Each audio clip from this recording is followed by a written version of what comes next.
Shalom, selamat malam Bapak dan Ibu yang terkasih di dalam Kristus, baik yang berada di dalam ruangan ini maupun yang berada di live YouTube.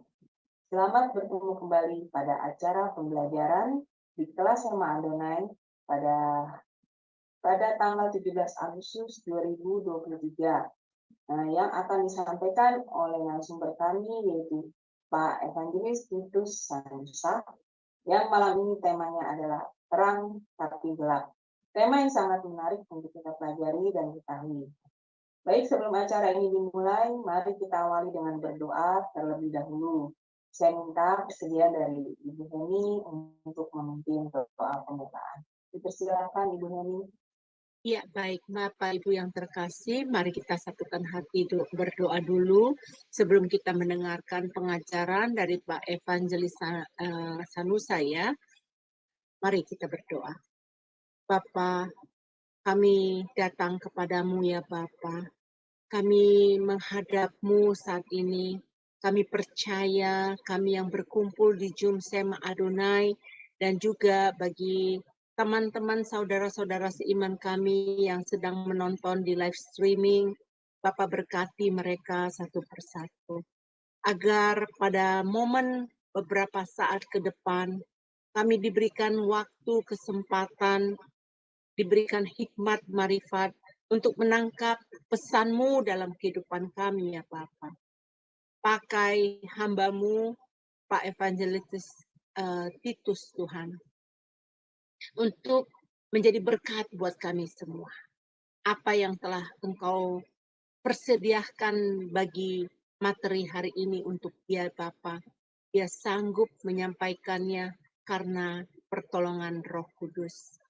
Begitu juga kami ya Bapa, lembutkan hati kami.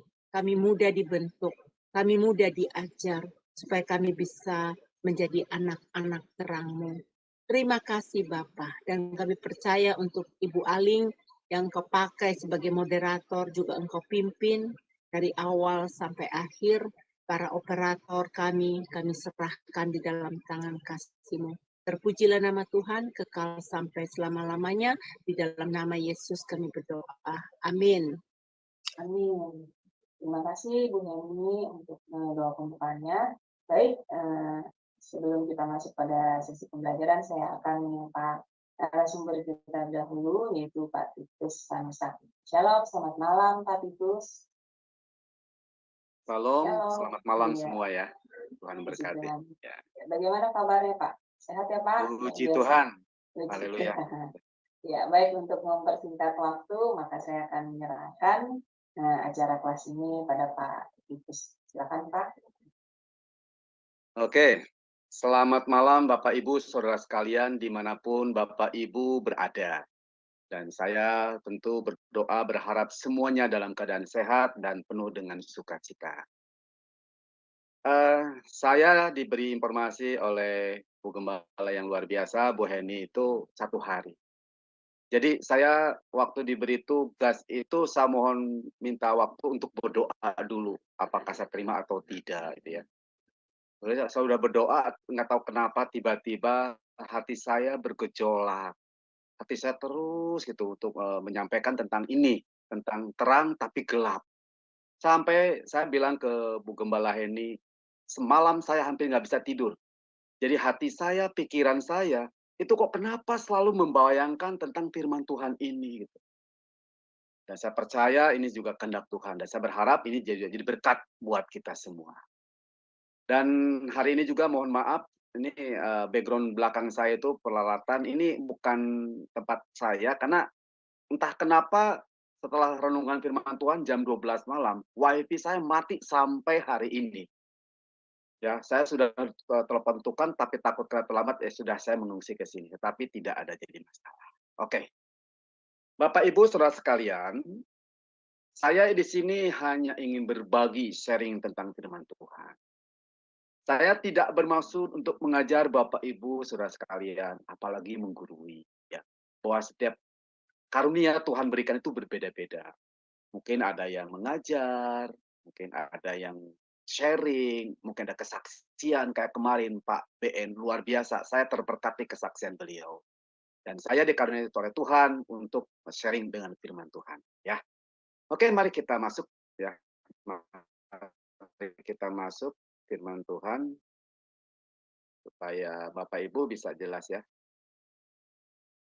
Temanya memang unik, terang tapi gelap gitu. Iya, nah, kelihatan ya? Belum, Pak. Nah, ya, oke. Ya, Nah, sudah kelihatan. oke. Terang tapi gelap. Ya, jadi kita lihat terang tapi gelap. Saya merenungkan arti terang tapi gelap. Tentu akan berbeda gelap tapi terang. Terang tapi gelap itu seperti begini. Punya mata tapi tidak melihat. Punya telinga tapi tidak bisa mendengar. Artinya punya mata Anda tidak bisa melihat, bukan berarti mata Anda buta. Mata Anda ditutup. Mata Anda merem supaya tidak kelihatan terang. Berbeda dengan gelap, tapi terang. Pada saat mata dia sedang tidak berfungsi, tapi hati dia bisa melihat. Atau bisa berpikir begini. Orang alim, tapi jahat. Tampang jahat, tapi baik. Begitu. Ya. Oke, terang tapi gelap. Semoga renungan firman Tuhan pada malam hari ini jadi berkat. Sebelumnya, saya sampaikan merdeka. Selamat Dirgahayu Republik Indonesia, negara yang kami cintai dan banggakan. Ke-78, Tuhan Yesus memberkati. Haleluya. Oke, Bapak Ibu Saudara sekalian, saat kita duduk di bangku SD, kita diajarkan bahwa terang adalah lawan dari gelap. Ketika kita mendengar bahwa terang adalah lawan gelap, maka seringkali yang kita terbayang adalah terang dan gelap mempunyai kekuatan yang sama dan saling beradu sama satu yang lain. Padahal kalau dipikir-pikir, gelap tidak dapat melawan terang. Justru karena terang lebih kuat daripada gelap. Nah, senter yang terang digunakan untuk menerangi ruangan yang gelap. Tentu bukan seperti ini. Gak ada senter gelap yang menggelapi yang terang, bukan? Atau di antara Bapak Ibu Saudara sekalian, pernah nggak tahu ada senter gelap untuk menggelapi terang? Ada senter yang dibuat hanya untuk menggelapi terang. Justru yang ada senter digunakan untuk membuka kegelapan.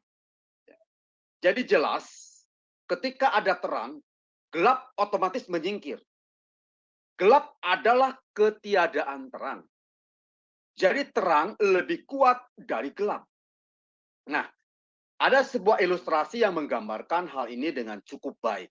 Ya, ilustrasi ini saya juga sampaikan, saya sering membaca buku dan sebagainya. Mungkin ada Bapak Ibu yang tahu ya. Ilustrasi antara guha dan matahari. Kalau di Jawa Barat namanya sebutannya guha atau di bahasa Indonesia gua gitu. Guha. Guha itu tinggal di dalam dasar bumi yang gelap. Suatu hari, guha mengundang sang matahari untuk berkeliling supaya guha itu melihat bagaimana bentuk terang itu. Jadi matahari mengundang guha untuk melihat terang karena dia selalu berada di dalam kegelapan. Gua sangat antusias karena dia belum pernah melihat terang. Dia ingin tahu terang itu seperti apa, kata guha. Maka guha pun menyambut undangan matahari. Dan dia naik ke permukaan bumi, lalu diajak oleh matahari mengelilingi bumi. Wow. Gua sangat takjub dengan terang yang ditunjukkan oleh matahari. Ini terang, ya, terang pagi, terang siang, dan sebagainya. Terang bulan, dan sebagainya. Bumi melihat itu kagum. dan bangga dengan terang. Lalu kembali dia gua ke dalam dasar bumi yang gelap. Gua lalu merasa berhutang budi dengan matahari. Lalu dia mengirim undangan kepada matahari. Hai matahari, sekarang gantian. Saya akan mengundang matahari untuk melihat yang namanya kegelapan. Oke? Matahari senang. Oke, saya pengen tahu seperti apa sih kegelapan itu, kata matahari. Lalu matahari diundang datang dengan berjalan bersama dengan gua masuk ke dalam kegelapan. 1 menit berlalu. 5 menit lewat. 15 menit berlalu. 30 menit berlalu. Matahari itu kok nggak pernah lihat gelap gitu. Lalu matahari bertanya kepada Guha, Guha, ayo tunjukkan dong, mana kegelapan itu? Kok aku sudah pengen lihat, udah nggak sabar gitu. Aku sudah tak sabar pengen melihatnya. Nah, gimana Bapak Ibu Saudara sekalian? Apakah Anda menangkap inti ilustrasi tersebut? Ya, kegelapan itu telah sirna seketika setelah matahari datang. Terang matahari telah menyingkirkan kegelapan di dasar bumi tersebut. Meskipun demikian, mungkin kita bertanya-tanya, Pak, tapi kan di zaman sekarang, seringkali orang yang benar itu selalu susah. Dan orang yang tidak jujur, Pak, selalu diuntungkan. Bahkan seringkali orang yang baik dikalahkan oleh orang yang jahat, Pak. Bukankah itu tandanya gelap mengalahkan terang? Tidak sama sekali. Terang tetaplah terang. Dan terang selalu lebih kuat dari gelap. Meskipun di dunia ini seolah-olah terang tersebut dikalahkan oleh kegelapan, saya masih ingat ada Prof. Sairape yang mengatakan begini. Ini pada saat di RSI ya, Prof. Sairape. Meskipun kebohongan atau kejahatan lari secepat kilat, suatu waktu pasti kebenaran akan mengalahkannya. Luar biasa. Nah, tetapi ingat bahwa terang itu sendiri bukanlah upaya manusia. Alkitab menampilkan Kristus Yesus sebagai solusi karena dia adalah terang manusia itu. Itu di dalam Yohanes 1 ayat 4. Dalam dia, saya singkirkan dulu ada menghalangi. Dalam dia ada hidup dan hidup itu adalah terang manusia. Dan terang yang sesungguhnya itu adalah di dalam 1 Yohanes 9. Terang yang sesungguhnya yang menerangi setiap orang yang sedang datang ke dalam dunia ini. Yaitu di dalam 1 Yohanes 1:5. Terang itu bercahaya di dalam kegelapan dan kegelapan itu tidak menguasainya. Ya, itu baru pembukaan. Nah, Bapak Ibu Saudara sekalian, mari kita lihat Matius 6 ayat 22 sampai 23. Mata adalah pelita tubuh. Jika matamu baik, teranglah seluruh tubuhmu. Jika matamu jahat, gelaplah seluruh tubuhmu.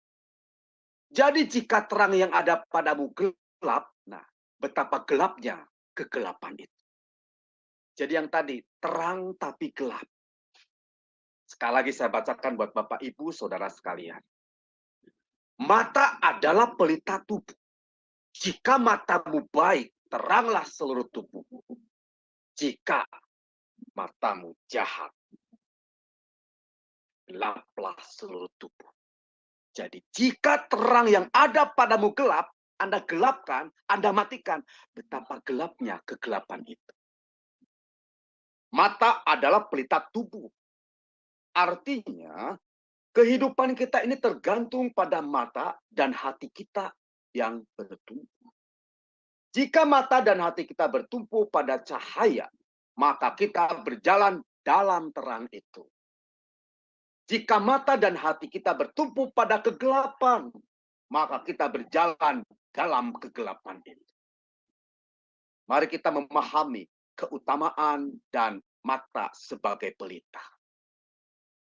Ada ilustrasi yang menarik.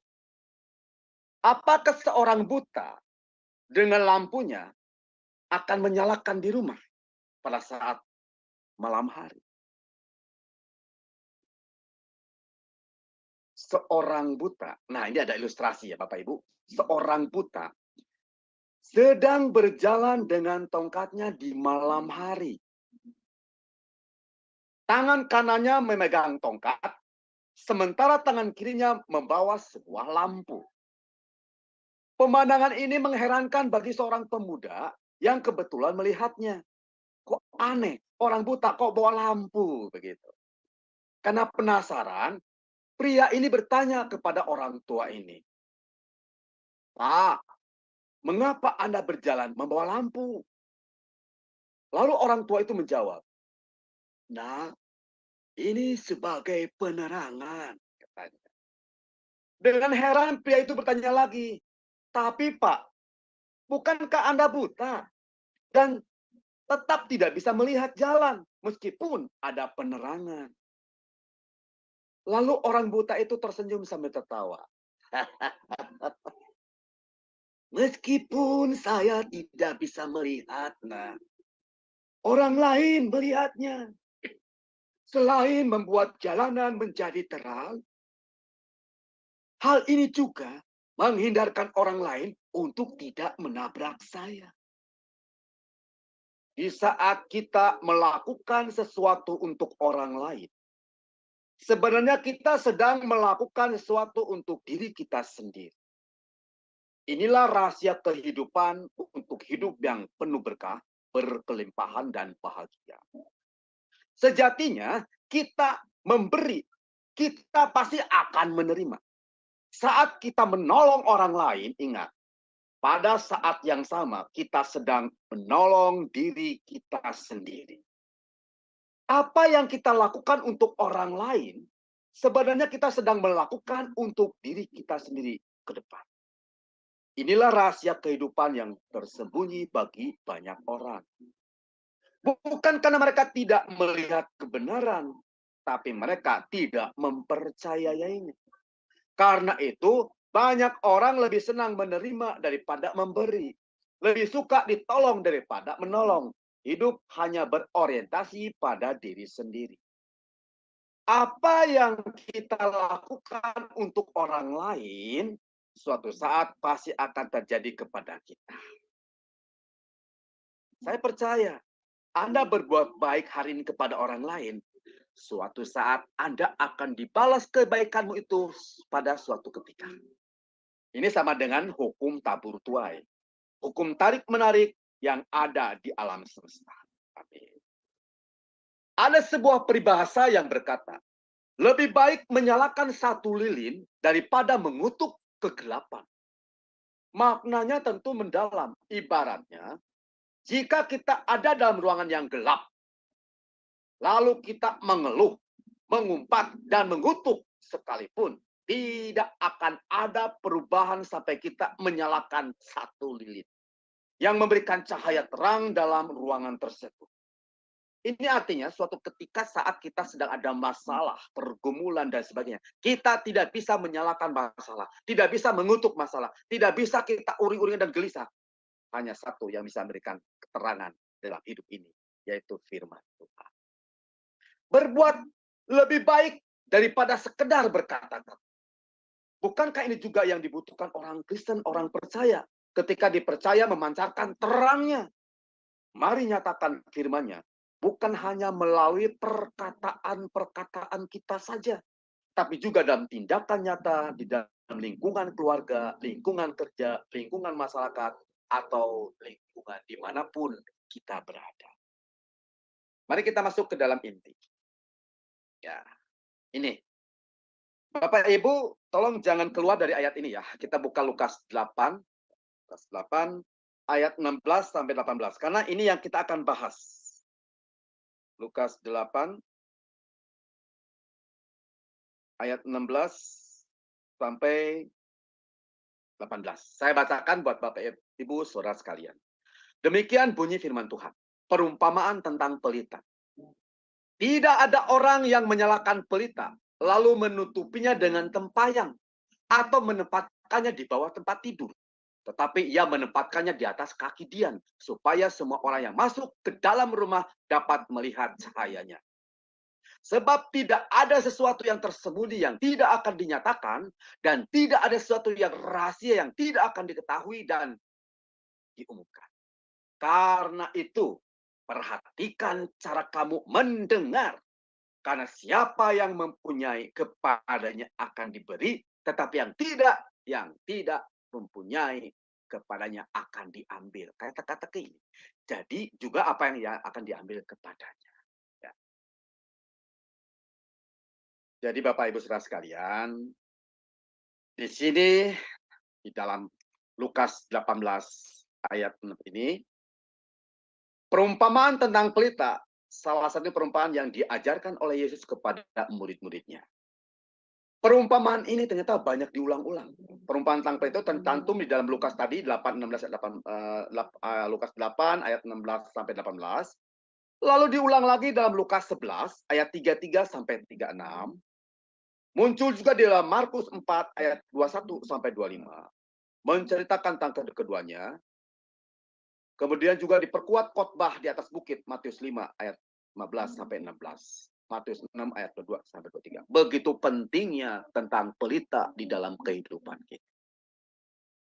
Jadi kita perhatikan ada beberapa barang yang disampaikan di dalam perumpamaan ini. Ya. Yang pertama ada pelita. Yang kedua tempayan. Yang ketiga tempat tidur. Yang keempat kaki Dian. Yang kelima adalah rumah. Coba kita pelajari bersama-sama. Yang pertama adalah pelita. Dalam pasal ini, Yesus menggunakan beberapa benda sebagai alat perumpamaannya, di antaranya pelita tadi saya sampaikan, tempayan, tempat tidur, kaki Dian, rumah, dan sebagainya. Dalam ayat yang ke-16 ini, ketika Yesus menggunakan pelita sebagai perumpamaan, yang dalam bahasa Yunani adalah namanya lampas. Adalah obor kain yang digunakan sebagai sumuk yang dicelupkan dalam minyak, seperti gambar tadi di sini. Pelita itu biasanya digunakan sebagai penerangan dalam rumah dan juga saat perjamuan kawin. Dalam ayat ini, Yesus menggunakan pelita sebagai alat perumpamaannya dengan maksud memberitakan tentang kebenaran Injil, firman Tuhan yang ia bawa kepada manusia melalui perumpamaan ini. Melalui perumpamaan ini, Yesus ingin mencerahkan kehidupan spiritual dan keagamaannya kepada para pendengarnya untuk patuh dan setia kepada Injil. Pelita adalah alat penerangan yang sangat diandalkan. Pelita memungkinkan orang untuk melihat dan bekerja di dalam kegelapan. Pelita membuat orang yang tidak terantuk atau tersandung dan tidak kehilangan arah apabila orang berjalan dalam kegelapan pada malam hari menggunakan sebuah yang namanya pelita. Pelita sebagai sebuah ungkapan keindahan batiniah, kebenaran dan kebaikan Tuhan.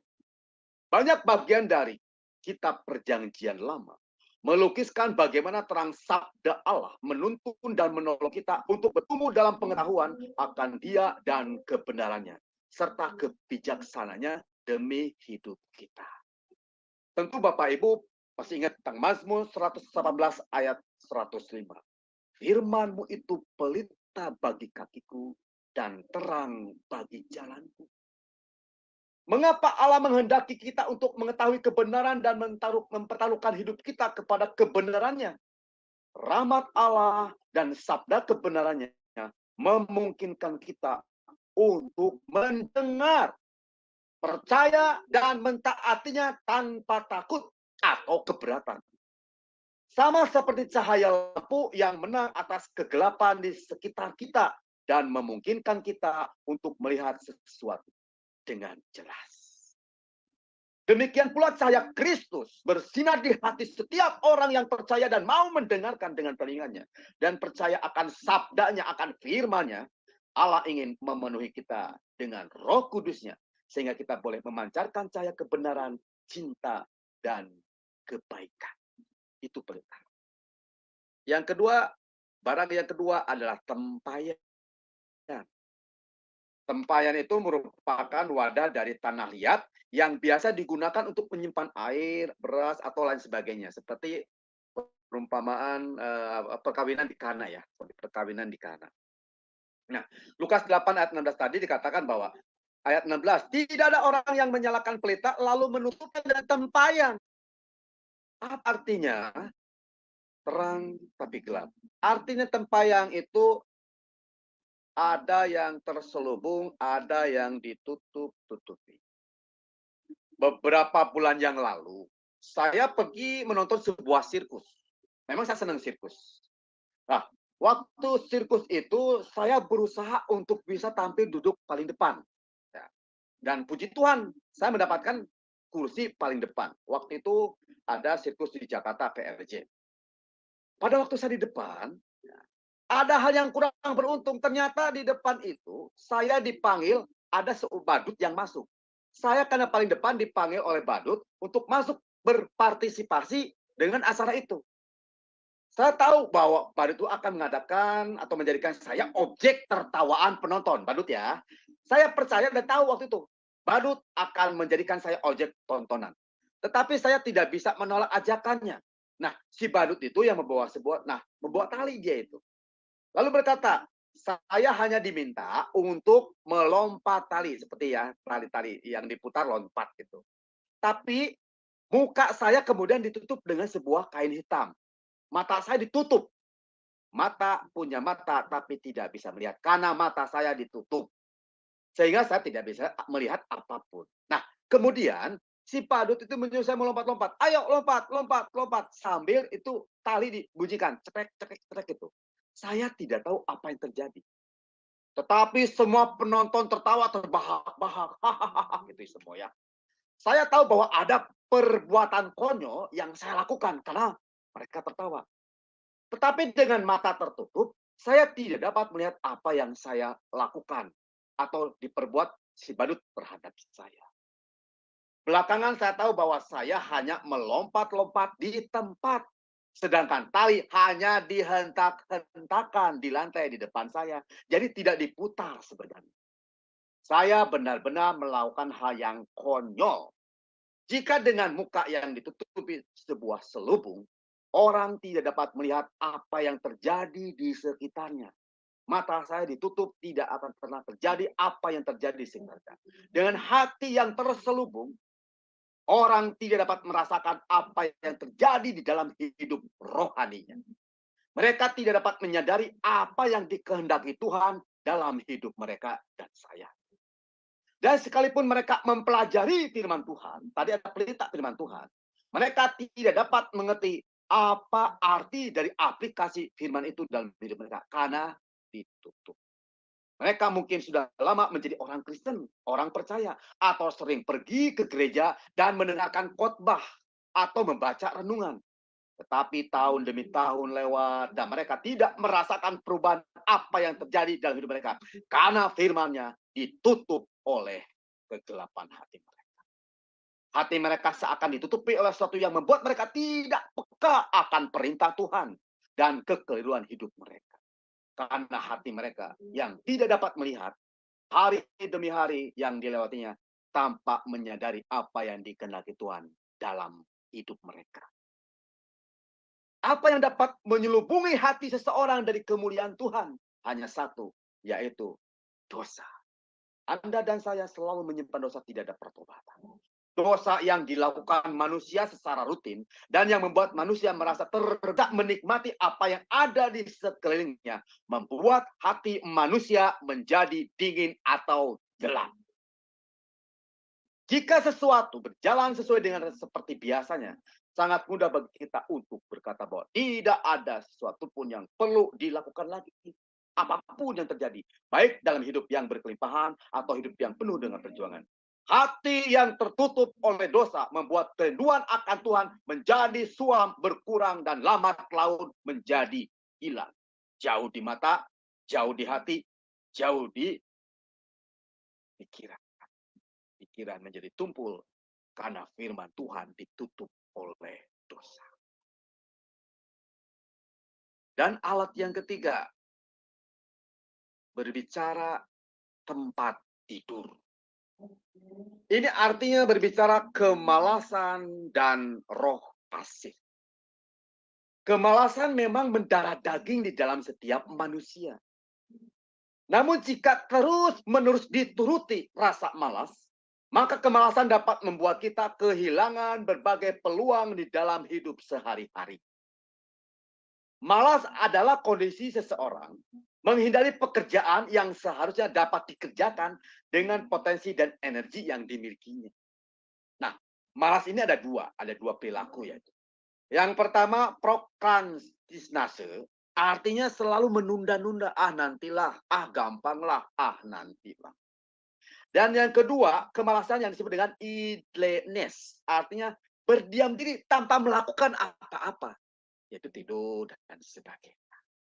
Nah, Bapak Ibu Saudara sekalian, di sini adalah ciri-ciri orang yang malas. Ciri-ciri orang malas dalam perumpamaan ini. Ya. Yang pertama, mereka, saya dan Anda tahu melakukan sesuatu, tetapi enggan mempraktekannya. Kenapa? Yang tadi, menunda dan tidak mau melakukan apa-apa. Tahu, enggan mempraktekannya. Yang kedua, orang yang malas itu biasanya mereka yang bisa melakukan sesuatu, tapi tenaganya mah kayak tadi. Nanti saja, saya lebih senang mengerjakan ini dulu. Nanti dulu, itu gampang dikerjakan. Mereka yang bisa melakukan sesuatu, tenaganya mahal melakukannya.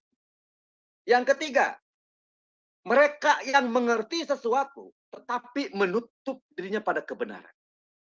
Tahu berbohong, salah. Tahu nipu, salah. Tapi ditutup-tutupi.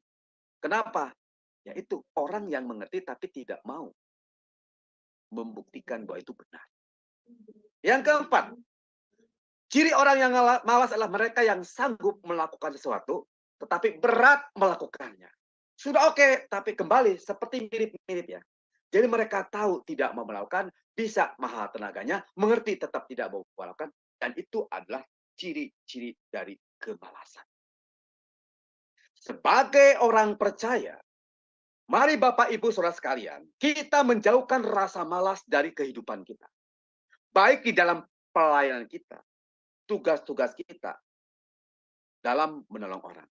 Ini Sema Adonai dan yang lainnya luar biasa. Setiap hari memberikan informasi positif, membaca firman Tuhan ya. Itu apa? Untuk supaya orang-orang itu dibukakan hatinya. Bayangkan Bapak Ibu, 24 jam melayani orang-orang supaya bisa mendapatkan berkat dari firman Tuhan. Saya bersyukur dengan adanya program ini. Biarlah Tuhan yang memakai program ini menjadi alat kepanjangan firman Tuhan. Agar tidak banyak sungut-sungut yang keluar dari mulut kita ya Bapak Ibu. Dan apa yang kita inginkan dapat tercapai. Kemalasan juga merupakan salah satu dari dosa, 7 dosa pokok itu kemalasan Bapak Ibu.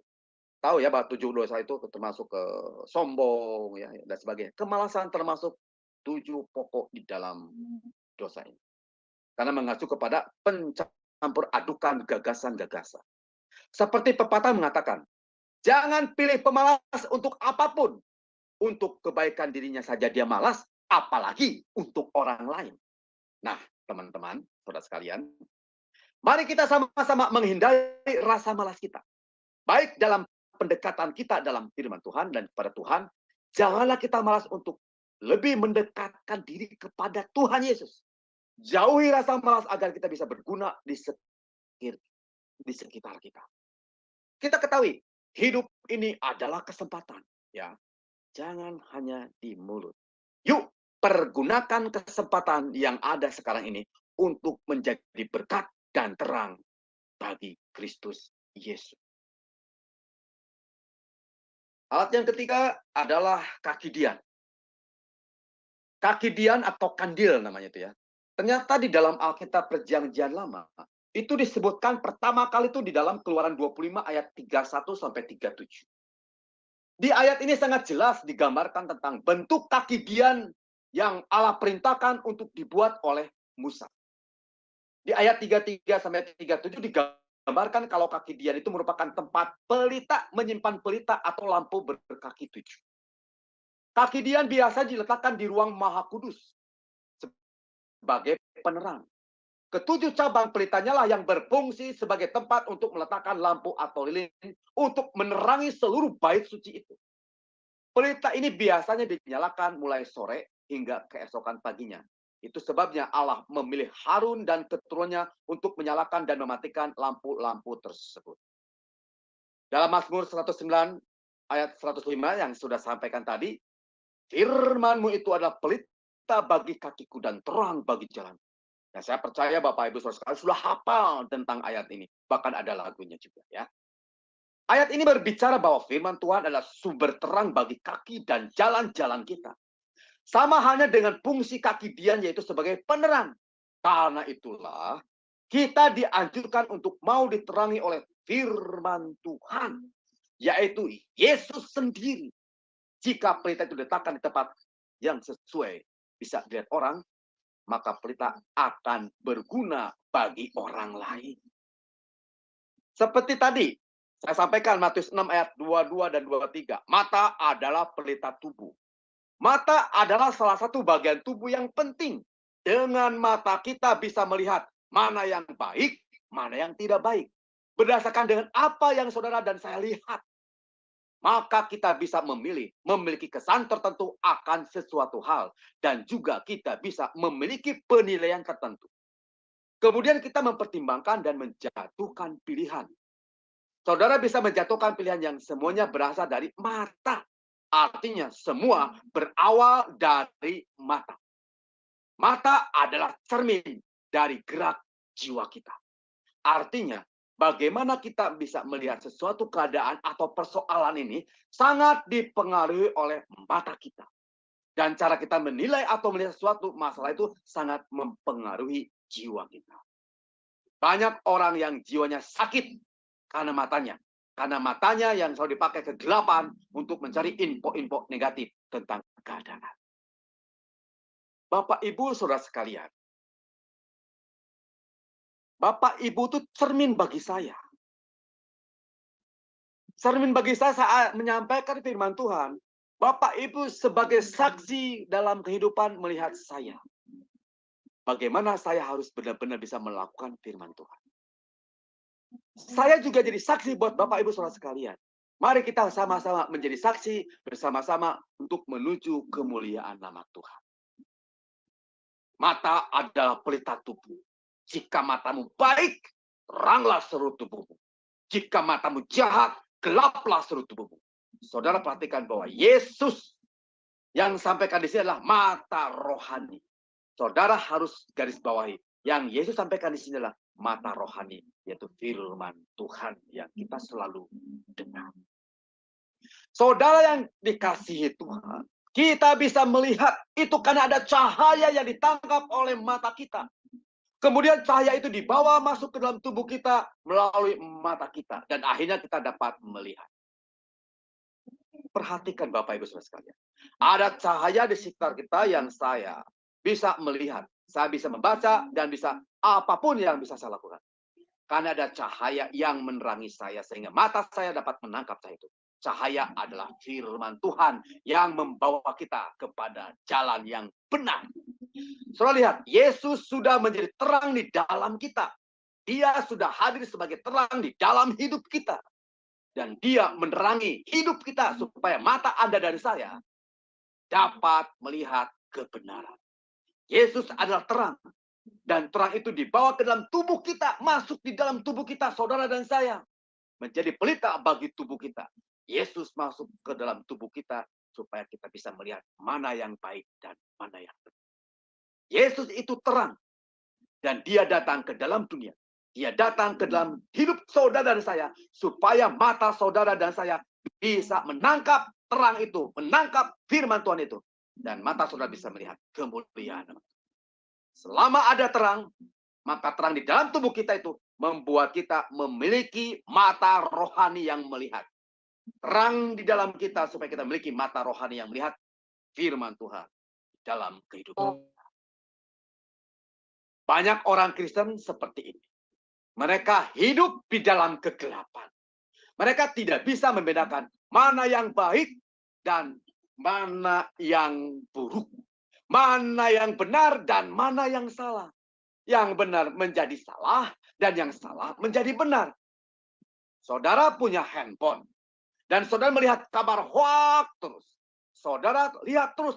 Akhirnya hoak itu menjadi kebenaran bagi saudara. Dan itu berbahaya. Ketika dalam gelap kita tidak mempunyai tujuan. Jangankan melangkah. Meraba aja susah.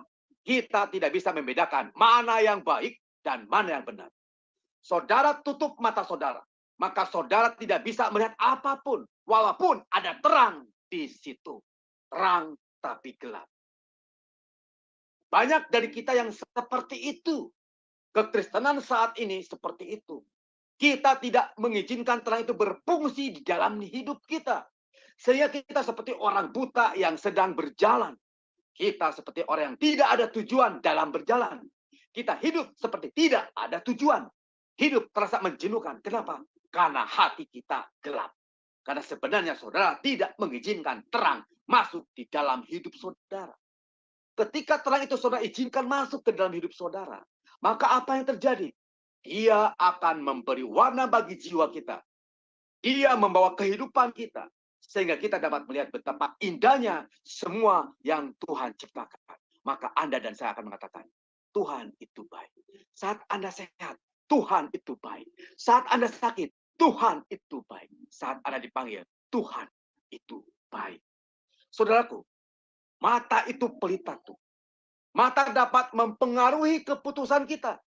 Apabila mata kita tertuju kepada kebenaran firman Tuhan, maka hidup kita pasti akan menjadi terang. Tapi jika mata saudara tertuju pada dosa dan berbagai kenikmatan dunia, maka kita pun akan hidup di dalam dosa dan kegelapan. Oleh sebab itu Yesus berkata, mata adalah pelita tubuh. Kalau mata itu gelap, maka gelaplah seluruh tubuh. Mata mengendalikan tubuh kita ke dosa atau kebenaran. Tergantung ada cahaya atau tidak yang saudara resap di dalam hidup saudara. Ada terang atau tidaknya saudara serap. Yesus memakai kata kegelapan sebagai lambang kebutaan. Dan yang terakhir, ada yang disebut rumah. Tadi ya, supaya semua orang masuk dalam rumah dapat melihat cahaya. Rumah. Bicara tentang rumah. Keluarga adalah yang terdekat dan yang paling terlibat di dalam kehidupan kita. Saking terbiasanya. Seringkali ada yang terluput dari perhatian kita. Atau membuat kita menerimanya sebagai sesuatu keadaan yang memang tidak bisa berubah. Mungkin kita sudah jenuh dan capek berusaha. Akhirnya kita tidak lagi berkeinginan untuk berbuat sesuatu untuk keluarga kita. Tapi yang perlu kita ingat. Keluarga adalah hal yang pertama yang Tuhan percayakan kepada kita. Dari sanalah semuanya berasal. Dalam keluarga yang ada kesatuan dan kerukunan, di sanalah berkat dan anugerah Tuhan dicurahkan. Sebagai orang tua, kita bisa menjadi terang dengan memberikan teladan yang baik kepada anak-anak dan cucu kita. Mereka bagai anak panah di tangan pahlawan. Bidikan kitalah yang menentukan ke arah mana hidup mereka ke depannya. Sebagai anak, jadilah terang sebagai anak yang baik dan taat. Apabila posisi kita dalam keluarga, jadilah pembawa damai yang memberi kesejukan di dalam keluarga itu sendiri. Jadikan kata-kata positif yang membangun doa syafaat sebagai tiang yang menopang kesatuan keluarga. Bapak Ibu Saudara sekalian, saya hampir setiap pagi sebelum berangkat mencari nafkah, berdoa selalu, berdoa diucapkan. Betul Bapak Ibu Saudara. Diawali dari keluarga. Tuhan akan membuat kita jadi terang bagi lingkungan, bagi masyarakat, bagi bangsa, bagi negara, bahkan sampai ke bangsa-bangsa bersama dengan keluarga. Kita akan menjadi jauh lebih kuat dan efektif dalam mengambil alih kuasa kegelapan dan memantulkan terang kemuliaan Tuhan dalam skala yang lebih besar. Bagaimana kita menjadi terang? Di dalam keluarga aja dia menjadi kegelapan. Bagaimana jadi hamba Tuhan yang baik? Dia tidak pernah menyayangi istri atau berantem atau bertengkar atau cerai dan sebagainya. Jadilah terang pertama di dalam keluarga dulu. Mari kita lihat di dalam pasal 17. Ya, pasal 17 dari Lukas tadi ya, Lukas 8. pasal 17. Sebab tidak ada sesuatu yang tersembunyi yang tidak akan dinyatakan, dan tidak ada sesuatu yang rahasia yang tidak akan diketahui dan diumumkan. Ini kata-kata itu kalau kita perhatikan agak sedikit rancu begitu ya. Ini kayak semacam pertanyaan bahasa Indonesia. Yang benar di bawah ini kecuali begitu ya. Nah, coba perhatikan. Sebab tidak ada sesuatu yang tersembunyi yang tidak akan dinyatakan. Dan tidak ada sesuatu yang rahasia yang tidak akan diketahui. Bapak Ibu Saudara sekalian, saya mencoba menghilangkan kata tidak ya. Bukan berarti saya merubah Alkitab, tidak. Ilustrasi ini. Saya akan hilangkan kata tidak. Coba. Sebab ada sesuatu yang sembunyi yang akan dinyatakan. Dan ada sesuatu yang rahasia yang akan diketahui diumumkan. Jadi, Bapak Ibu Saudara sekalian, jika kita mendalami firman Tuhan tadi, firman-Nya, pelita itu dipakai, dimasukkan cahaya dalam hidup kita.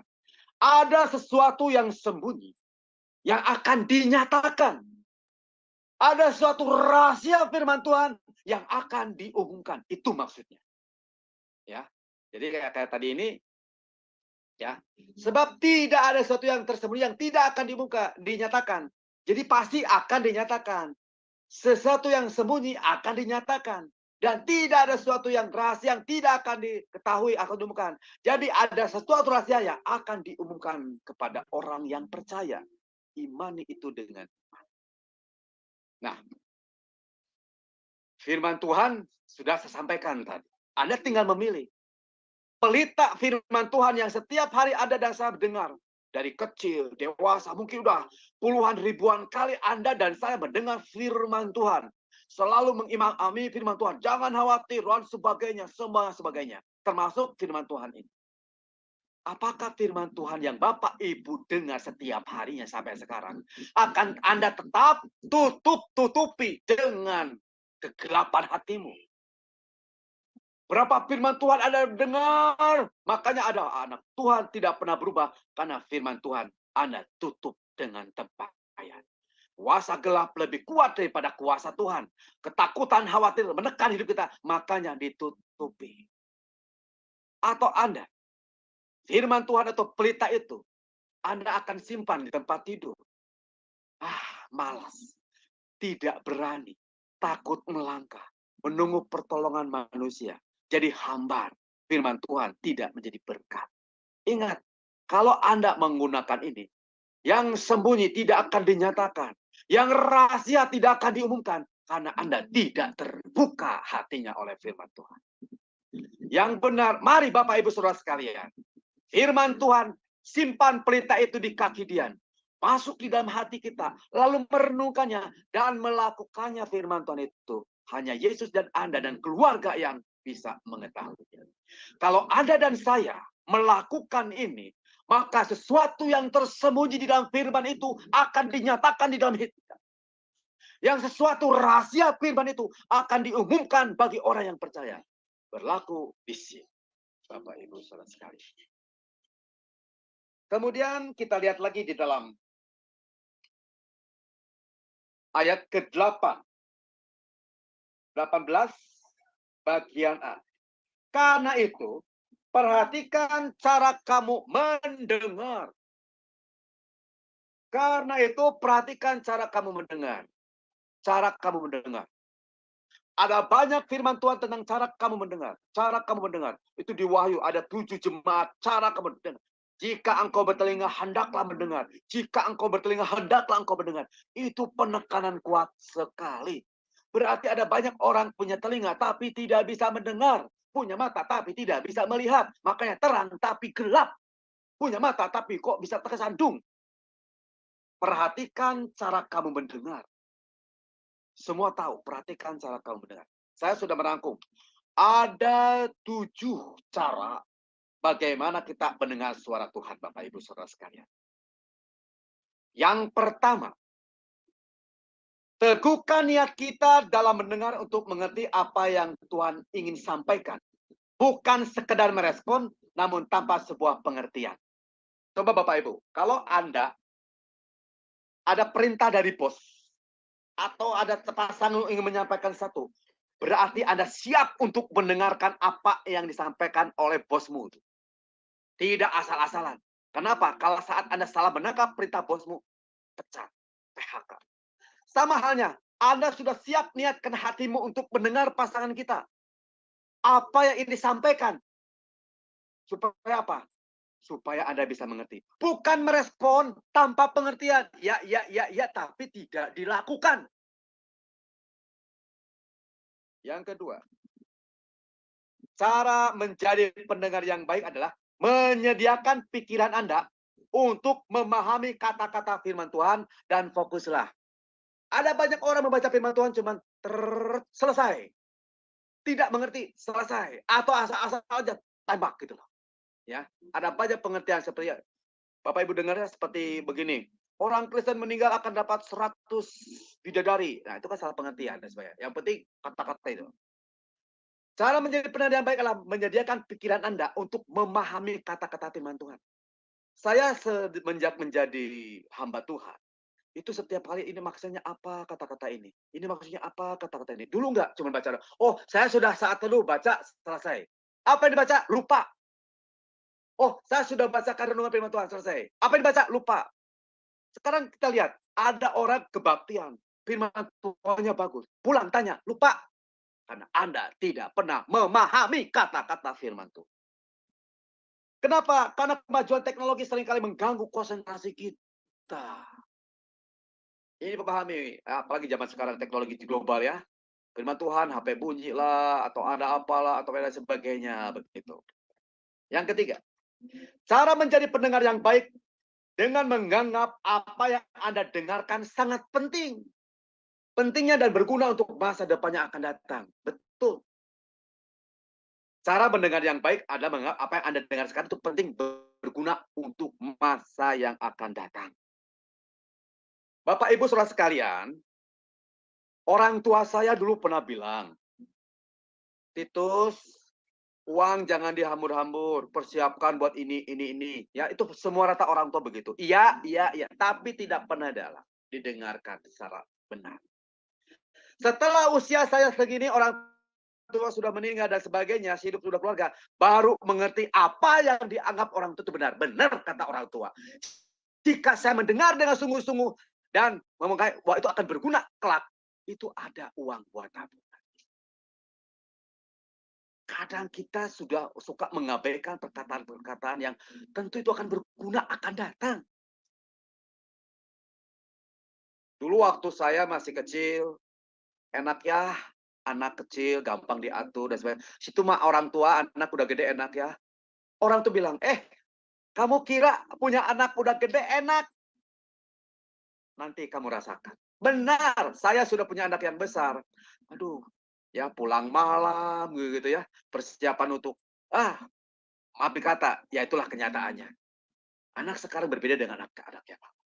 Jadi, mencondongkan badan dan memberikan kita energi diperlukan untuk mendengar yang baik. Bapak Ibu perhatikan, ada kata-kata yang penting akan berguna yang akan datang. Yang keempat, cara mendengar yang baik adalah selanjutnya, jangan tidur atau selalu pergi keluar. Firman Tuhan ya, Bapak Ibu, ada yang tidur. Ini sering Bapak Ibu perhatikan. Saya juga kalau khotbah ada yang tidur bahasa satu. Tidur, keluar. Kan nggak mungkin. Tapi marilah kita hargai ada roh Allah, ada Allah di ruangan itu. Ya, jangan keluar-keluar terus. Masuk keluar telepon, dan sebagainya. Kita juga perlu merasakan apa yang dirasakan orang lain. Menyampaikan sesuatu yang kita inginkan. Nah, ini salah satunya. Kita di sini ada beberapa orang yang sudah bergabung di tempat ini. Saya tidak tahu apakah Bapak Ibu mendengarkan atau pergi atau bagaimana. Nah, saya serahkan kepada Bapak Ibu. Saya percaya Anda dan saya adalah orang-orang yang punya iman di dalam Kristus. Apalagi nanti ke depan ada khotbah yang pakai robot begitu ya dan sebagainya, bayangkan ya. Oke. Kemudian yang berikut, yang kelima, ketika orang menyebutkan suatu masalah, hal pertama yang dilakukan PK Anda adalah menemukan solusinya. Oh, dia masalah itu ya. Coba pikirkan dengan hati kita. Oh, masalahnya ini, mungkin ini solusi. Makanya suka ada kesaksian dan sebagainya. Kita tidak boleh menghakimi orang lain. Ada orang begini, Jika sahabat sedang bermasalah, lalu kita datang. Ini cobaan dari Tuhan. Ini adalah sesuatu untuk ujian hatimu. Supaya ada dekat dengan Tuhan. Tapi kalau musuh kita, orang kita benci, ada masalah. Lalu ngomong, oh itu karena azabmu. Itu karena karmamu. Itu karena akibat perbuatanmu.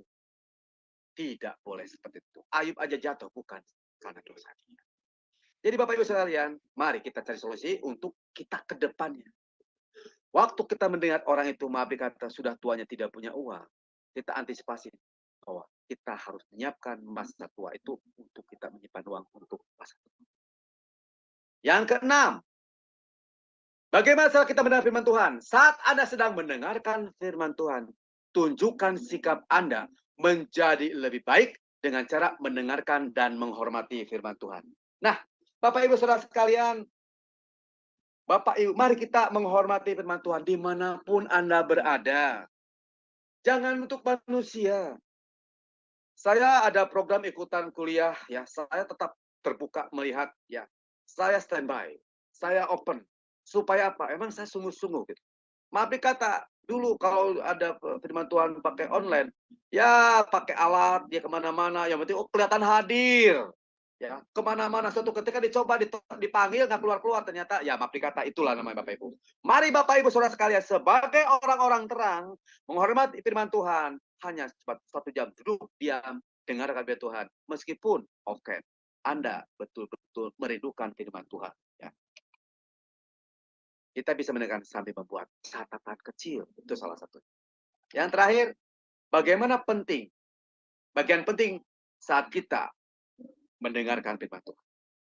Anda bisa bertanya jika kurang mengerti atau bawa di dalam doa. Sungguh-sungguh dalam doa. Tuhan ini maksudnya apa?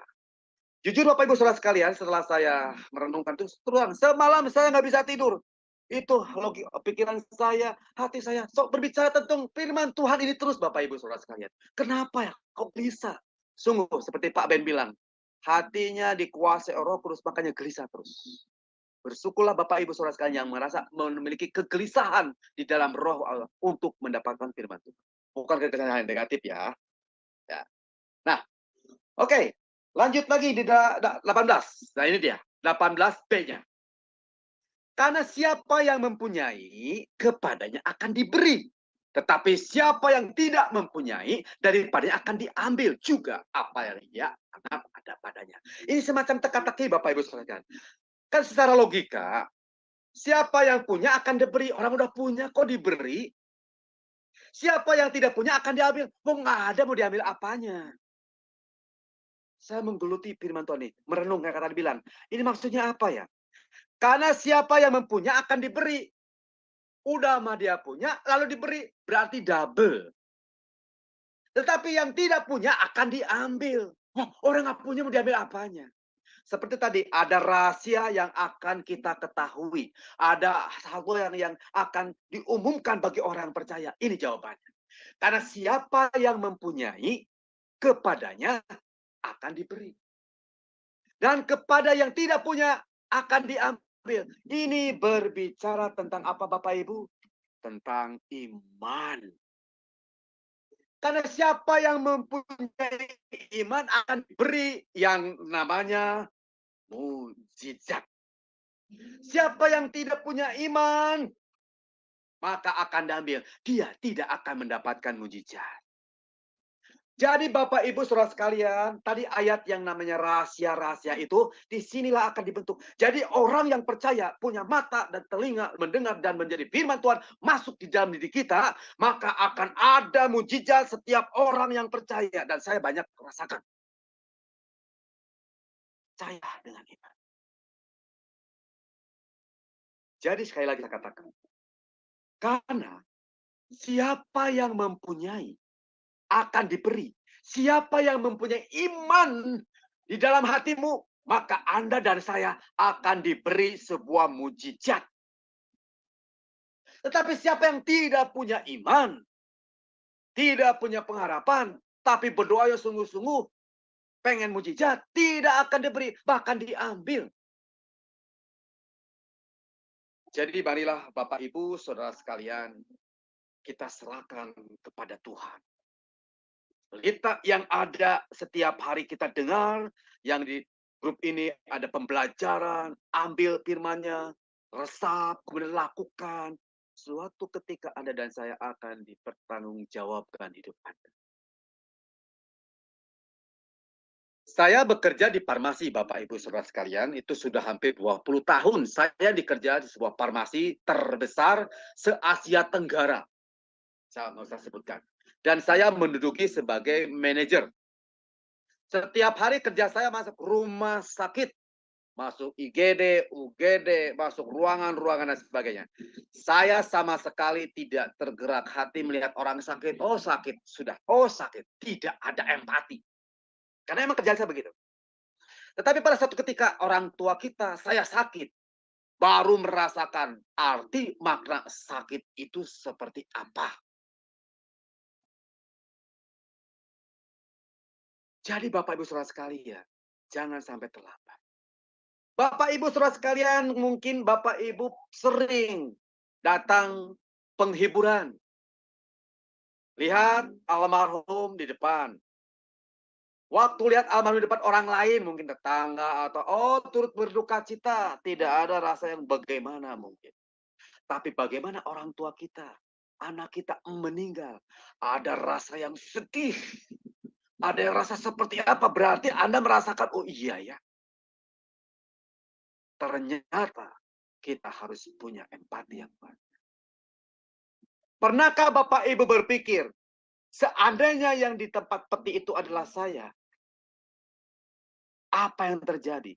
Anda akan masuk di dalam sebuah pintu kematian. Anda hanya seorang diri.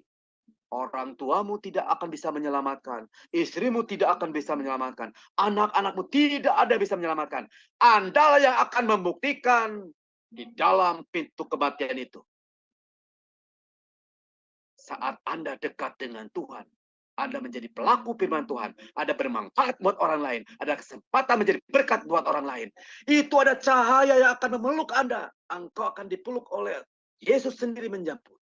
Mari nak, Anda setia dalam berkat cita. Masuklah dalam kerajaan bersukacita. Jadi Anda tidak akan pernah menyesal. Anda tidak akan pernah menyesal. Tuhan, kok aku pengen balik lagi seperti tidak akan. Kenapa? Ini kesempatan kita bersama-sama melakukan pelaku firman Tuhan.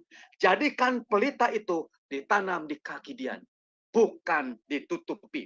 Bukan disimpan di dalam atas, di bawah tempat tidur. Tapi jadilah pelaku firman Tuhan. Terpujilah nama Tuhan, demikian renungan firman Tuhan. Biarlah Bapak Ibu Saudara sekalian, renungan firman Tuhan pada malam hari ini menjadi berkat buat kita semua. Haleluya. Amin. Saya serahkan kembali kepada moderator. Baik, terima kasih Pak Titus, luar biasa materi malam ini. Saya mendapatkan satu jawaban Pak dari pertanyaan saya selama ini. Tapi baik, sebelum kita masuk pada sesi pertanyaan, diskusi dan sharing, kami akan menayangkan channel-channel yang relay ke YouTube dan juga acara channel. Silakan Ibu Neni. Ya, baik, terima kasih Sis Aling. Hari ini kita akan belajar kita telah belajar firman Tuhan yang dari Pak Titus ya mengenai terang tapi gelap. Saya percaya seperti apa yang dibilang Sis Aling tadi, bukan hanya Sis Aling yang menerima berkat itu ya, tetapi banyak sekali orang akan dijamah oleh Tuhan hari ini dapat mengerti akan kebenaran firman. Baik Bapak Ibu, untuk besok ya, Jumat tanggal 18 Agustus jam 7 malam, pelajaran seterologi ini berlangsung, ini pertemuan yang ke-10 mengenai tema yang besok akan diangkat oleh narasumber Pak dosen saya Daniel Palungan, ini dosen dari STP ya, penjelasan ayat-ayat yang salah tafsir. Wow, banyak sekali ternyata ayat-ayat yang salah tafsir. Untuk bisa mengetahui pelajaran ini, mari besok bergabung ya bersama-sama kami di live yang Anda sedang tonton, yang saat ini ikut bersama-sama nikmati pelajaran-pelajaran ini ya. Baik, untuk acara selanjutnya ini adalah sambungan pelajaran dari buku seri pelajaran dari sejarah penebusan. Nah, pelajaran sejarah penebusan ini besok temanya adalah 42 perkemahan di Padang Gurun. Besok jam 9 malam. Ya, itu narasumbernya adalah juga Pendeta Yudi Lengkong. Ini adalah dosen juga yang mengajar di STT dan dia akan menjadi narasumber dari pelajaran sejarah penebusan. Yang akan menjadi moderator adalah saya sendiri, ya, Ibu Heni dari New York ya. Salam kenal buat kalian semua yang di live streaming. I love you semua ya. Baik, kemudian ini juga dosen kami di RPO ya, juga akan menjadi narasumber. Ini pertemuan yang kedua, Pak kedua. Pertemuan yang pertama kemarin dulu itu sudah ada, Bapak Ibu bisa melihat di channel kami Sema Adonai. Bagi channel-channel yang baru bergabung bersama kami ya, kalau mau mengikuti pelajaran-pelajaran yang sudah ada di YouTube Sema Adonai. Dan ini besok pertemuan yang kedua, narasumbernya sudah dikasih tahu tadi, ini adalah Pak Pendeta Erwin Sihaloho, dan moderatornya saya sendiri besok pukul 7 malam, ya, 19 WIB. Kemudian di acara 21 malam, jam 9 malam ya. Nah ini kemarin, minggu kemarin kita belajar mengenai seminar, mengenai konseling. Wah luar biasa, temanya sangat-sangat memberkati. Ternyata Bapak narasumber kita adalah juga Pak dosen yang mengajar dan dia Pendeta Dedi Kurniawan. Dia besok akan membahas tentang hal-hal teknis dalam konseling. Ya, jadi besok itu narasumbernya sudah kita ketahui dan moderatornya adalah Ibu Ana Chandra ya, besok jam 9 malam. Bapak Ibu, kemudian hari Minggu kami Zoom Sema Adonai ada ibadah online. Nah, ini Bapak dosen kami ini adalah gembala ibadah online dari Sema Adonai. Namanya Pendeta Daniel Palungan ya. Bapak Ibu diundang untuk bersama-sama kami. Itu adalah temanya Jemaat Idaman Tuhan. Jam 19 WIB hari Minggu. Hari Minggu jam 19 WIB ya. Nah, ini channel-channel yang live bersama kami. Channel kami bernama Sema Adonai. Bapak Ibu tolong like, subscribe, nyalakan lonceng. Karena Bapak Ibu kalau mau mengikuti pelajaran-pelajaran yang sudah ada, di channel kami ini sudah saya rapikan, Anda dapat melihat playlistnya, sudah tercantum pelajaran-pelajaran apa. Jadi Bapak bisa mengikuti pelajaran-pelajaran sebelumnya dengan mengikuti channel kami Sema Adonai. Nah, kalau channel Omihen adalah channel saya sendiri, saya hanya mau menyimpan semua data-data saya di sana. Jadi apa namanya sebagai stok buat saya ya. Ntar kalau saya udah tua nanti saya bisa lihat, wah rupanya memori saya waktu itu saya melayani di sini gitu ya, jadi kenang-kenangan gitu. Nah, channel yang lainnya adalah channel Malikil Amalak. Ini saudara saya di dalam iman ya. Jadi saya minta Anda juga melihat channelnya, subscribe. Nah, ini gereja YouTube, siapa yang nggak kenal ya. Ini juga dulu saya pernah melayani bersama-sama 2-3 tahun yang lalu bersama Pak Leo Sirait gitu. Nah, sekarang dia baru bergabung bersama kami, permintaan saya, dan akhirnya yang menonton di channelnya Pak Gereja YouTube, wow luar biasa. Nah, saudara-saudaraku yang ada di channel Gereja YouTube, mampir ya, lihat pelajaran-pelajaran sebelumnya ya. Kalau Anda mau mengikuti pelajaran sebelumnya, silakan ke channel Sema Adonai. Tolong di-subscribe dan di-like ya. Kemudian ini channel antara channel, ini adalah teamwork kami, Bapak yang sangat setia, saya sangat kagum sama dia. di dalam usianya yang bukan muda lagi, tapi mendedikasikan dirinya untuk melayani bersama-sama kami di tim Sema Adonai. Kemudian ada channel Garnet Jidan dan ada channel Batu Karang. Nah, Batu Karang ini adalah operator kami juga yang setia melayani di Sema Adonai. Baik, Sis Aling, saya kembalikan. Ya, baik, terima kasih Bu Hani untuk penayangan acaranya. Baik Bapak Ibu yang terkasih di dalam Kristus, kita akan masuk pada sesi diskusi atau tanya jawab, sharing. Tapi bagi yang ingin bertanya, raise hand terlebih dahulu, maka mute-nya akan dibuka ya suaranya. Dan silakan Bapak Ibu yang ingin berbagi juga malam ini mengenai materi yang luar biasa dari Pak Titus Sanusa. Baik, silakan. Nah, sebelum mereka mempersiapkan ya, tolong ya mempersiapkan. Saya kepingin tahu nih, Sis Aling tadi dapat jawaban apa ya? Tadi ya. kan, ini seru juga nih, Sis Aling. Nah, jadi gini Bu Heni ya. Saya itu mempunyai pengalaman, ya, maksud saya melihat gitu. Saya berpikirnya begini tadinya, Pak Titus ya. Saya pikir kenapa orang yang sudah menerima firman, belajar banyak firman gitu, tapi dia mengalami perubahan yang sedikit gitu loh yang pada dirinya gitu, pada imannya gitu loh. Nah, saya menemukan jawabannya dari Pak Titus tadi pada apa yang mengenai tempayan itu loh Pak.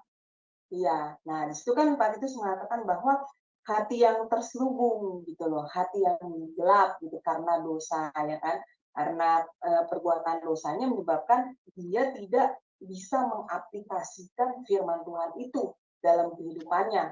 Nah itu jawabannya tuh Bu Heni yang saya dapat, oh seperti itu, pantas ya orang yang belajar, saya ada 10 orang belajar nih Bu Heni, firman Tuhan. Nah pertumbuhan imannya itu bisa beda-beda masing orang gitu loh. Gitu Bu Heni, ngerti kali ya. Nah itu kenapa gitu, saya tuh berpikir seperti pada mengalami masa belajar yang sama, diajar oleh guru yang sama, waktu yang sama, di tempat yang sama, tetapi kenapa hasil buahnya berbeda.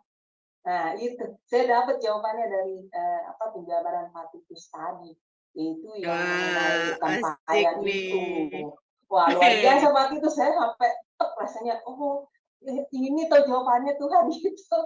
Ya memang benar ya Pak Titus ya, bahwa kita tidak akan bisa mengaplikasikan kebenaran firman yang kita terima, walaupun kita belajar sampai banyak ya Bu Heni ya, firman Tuhan, kalau hati kita itu masih terselubung yaitu oleh dosa kita gitu. Ya, kita masih gelap gulita ya.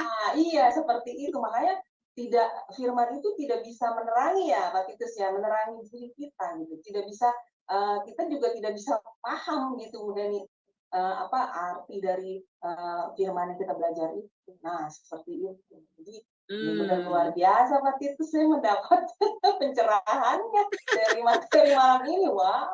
Pak Titus banyak ngirimin berkat buat kita hari ini ya. Iya betul sekali. Wah luar biasa. Jadi saya mengerti. Oh jadi seperti itu.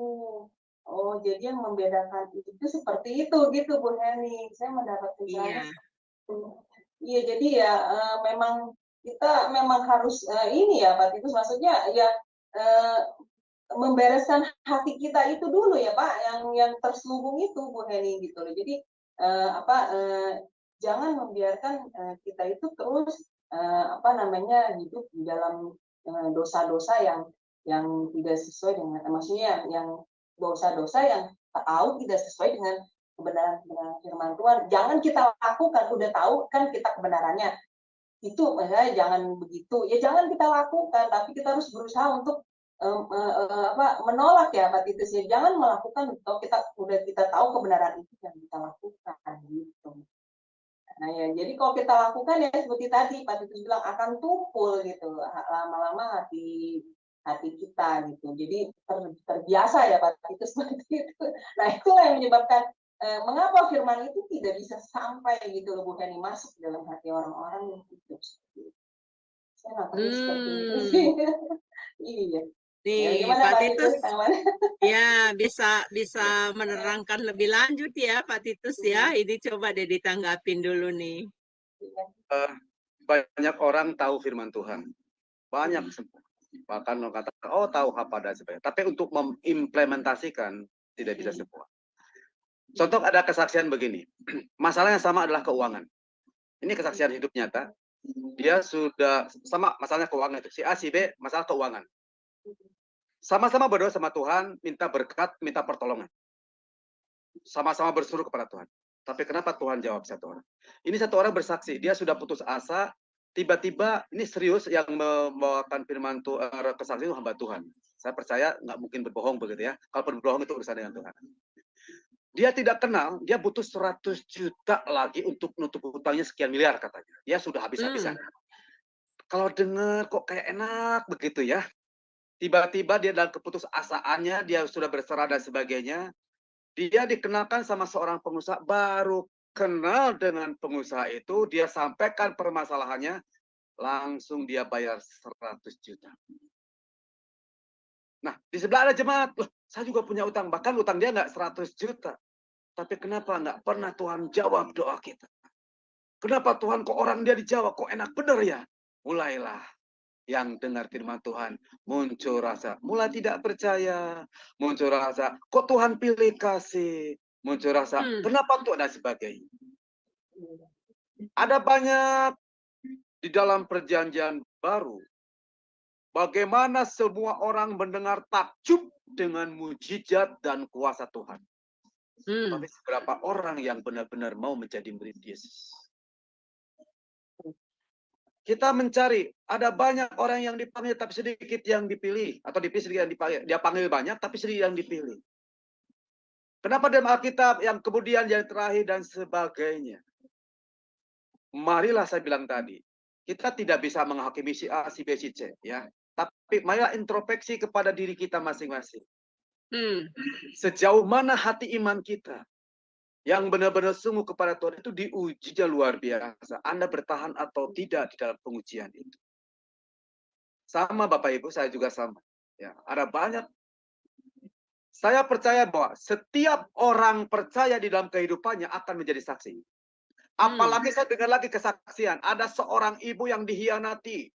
Kemudian diusir, kemudian sampai sama suaminya. Balik lagi menerima. Luar biasa. Tidak semua perempuan bisa seperti itu.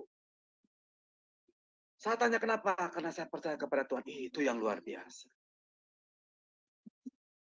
Banyak mungkin cerita tentang rumah tangga seperti itu ya. Tentang suami yang begini. Tapi hanya sedikit orang yang mau menerima keberadaan suaminya. Sampai suaminya bertekuk lutut dan sungguh-sungguh bertobat. Tidak banyak orang seperti itu. Hanya butuh sentuhan Roh Kudus yang benar-benar menguasai. Makanya jangan meninggalkan persekutuan. Jangan meninggalkan firman Tuhan. Betul Bapak Ibu Saudara sekalian. Tidak mudah dan tidak gampang. Ya. Nah, makanya kita butuh yang namanya satu pimpinan Roh Kudus. Saya senang dengan kemarin ya ada BN. BN mengatakan, hati saya gelisah. Roh Kudus membuat dia gelisah. Dan itu pun terjadi sama saya. Setiap saya mau baru dengan firman Tuhan, biasanya saya minta waktu minimal 3 hari atau 4 hari untuk minta doa dulu. Waktu doa minta hikmat jawaban, ada damai sejahtera dulu. Oh itu Tuhan apa yang mau sampaikan? Gitu. Itu betul gelisah. Tiba-tiba muncul kata-kata ini, dan sebagainya. Itu yang saya inginkan. Dan biarlah hanya kita sendiri yang bisa membuktikan firman Tuhan itu, bukan orang lain. Hanya kita sendiri yang membuktikan nanti ya dengan hidup kita. Hidup semua orang pasti akan mati. Kita akan dipertanggungjawabkan. Itu yang saya imani Bapak Ibu Saudara. Jangan sampai kita ditolak. Kenapa? Karena kita ada di dalam kegelapan. Meskipun kita ngaku terang. Itu Bapak Ibu Saudara sekalian. Pokoknya yuk sama-sama kita berlomba memperbaiki diri menjadi yang terbaik di hadapan Tuhan. Mau usah lihat kiri kanan. Jalankan dengan iman dan sungguh-sungguh ya. Maju terus. Iya. Memang harus begitu ya Pak Titus, anak-anak Tuhan itu harus mau berusaha untuk bisa menjadi pelaku firman. Jangan tidak mau taat, tidak mau setia pada apa yang menjadi kehendak dari Tuhan. Jadi ya itu seperti yang tadi Pak Titus bilang, makanya karena dosanya lah, makanya hatinya terselubung dan tidak bisa menerima, mengerti aplikasi dari firman Tuhan dalam hidupnya. Seperti itu. Ya, baik Bapak Nih, Ibu Sis sekalian. Aling, saya mau Ya, tampilkan ini Sis Aling. Nih, iya, saya silakan. tadi screenshot ini. Ciri-ciri orang malas dalam perumpamaan ini. Ini bagus Iya, sekali tadi iya ini juga iya, betul. Pak Titus menerangkan ya. Heeh. Mereka itu tahu ya untuk melakukan sesuatu, tetapi apa? Mereka ogah untuk Betul. mempraktekkannya. Karena mempraktekkan itu Pak Evangelis Titus, emang sulit Pak. Itu ada reaksi yang terjadi, nggak nyaman rasanya Pak. Betul nggak Pak? Untuk melakukan satu kebenaran itu ada satu hal yang nggak nyaman, tetapi orangnya nggak mau melakukannya. Itu harus kita lakukan. Ibaratnya lilin, ya lilin itu mau menerangkan cahayanya, dia itu harus berkorban, harus terbakar dulu, dia terasa panas, ya sakit gitu. Tapi untuk demi kemuliaan nama Tuhan, itu harus kita lakukan. Jadi nggak ada pilihan lain sebenarnya, harus untuk melakukan. Benar nggak Pak Evangelis Titus? Mute-nya tertutup ya Pak? Ini mau saya Ya, komunikasikan sama Bapak. betul, Ya, betul, Bu. ini poin pertama Bapak ini. Ya, Tuh. ya. Ya. Nah, kemudian mereka yang bisa melakukan. Ditanya, bisa atau bisa mereka melakukan? Bisa. Kalau semua perintah Tuhan di dalam firman Tuhan dilakukan, disuruh, bisa pasti melakukannya. Tetapi apa? Ini Pak Titus ngasih tenaganya mahal. Waduh, harganya mahal, jual mahal nih ya. Jual mahal nih. Nggak mau melakukan ya. Padahal bisa nih, tapi nggak mau melakukan. Nah, itu jangan sampai terjadi di anak-anak Tuhan ya. Nah, ini saya lagi baca poin yang ketiga. Mereka yang mengerti sesuatu tetapi menutup diri pada kebenaran. Ya, betul Pak Titus. Saya sering sekali melihat ya. Bahkan sudah menjadi pelayan Tuhan. Bahkan sudah menjadi hamba Tuhan. Mereka mendukakan Roh Kudus dengan mereka melakukan hal-hal yang tidak berkenan. Jadi kalau mereka sudah mengerti sebenarnya, bahkan lucunya begini Pak, dari mulut bibir orang ini saya mendengar dia mengajarkan tentang kebenaran. Tetapi di dalam saat beberapa kemudian saya melihat tingkah lakunya, wah ini kok terbalik ya. Kok dunia iblis yang sedang manggung sekarang, bukan dunia Roh Kudus yang sedang bekerja.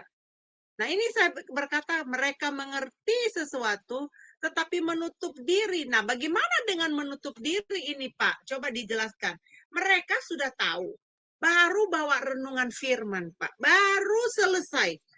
Belum ada setengah jam Pak. Wah pecah belah suara emosinya gempar gitu kedengaran. Nah itu bagaimana? Dia kan mengerti tentang kebenaran ini. Dalam hal ini dia masih menutup diri atau dia dibutahkan, Pak? Ya. Jadi menutup diri itu begini. Saya mengerti sesuatu bahwa berbohong itu nggak boleh. Tahu. Ya. Kita tidak boleh iri kepada orang lain. Tahu. Tapi pada saat suatu ketika sahabat kita, saudara kita melakukan kebohongan, menipu orang, Anda menutup diri, biarkan saja. Oh, Padahal itu begitu. salah. Iya. Mengerti bahwa itu berbau itu salah gitu. Ya mungkin kalau bisnis atau apa gitu kan ya.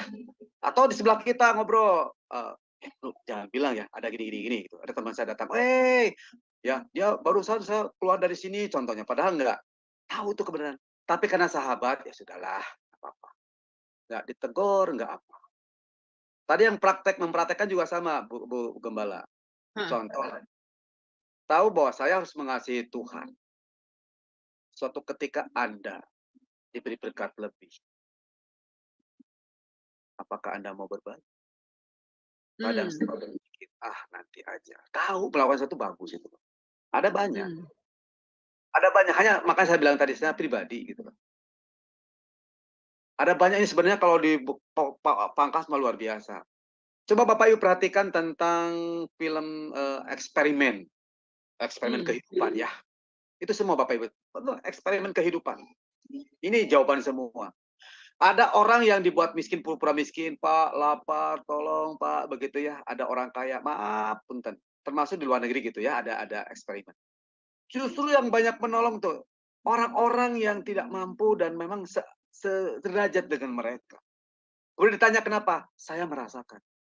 Jadi pada saat lapar saya merasakan, makanya dia berbagi.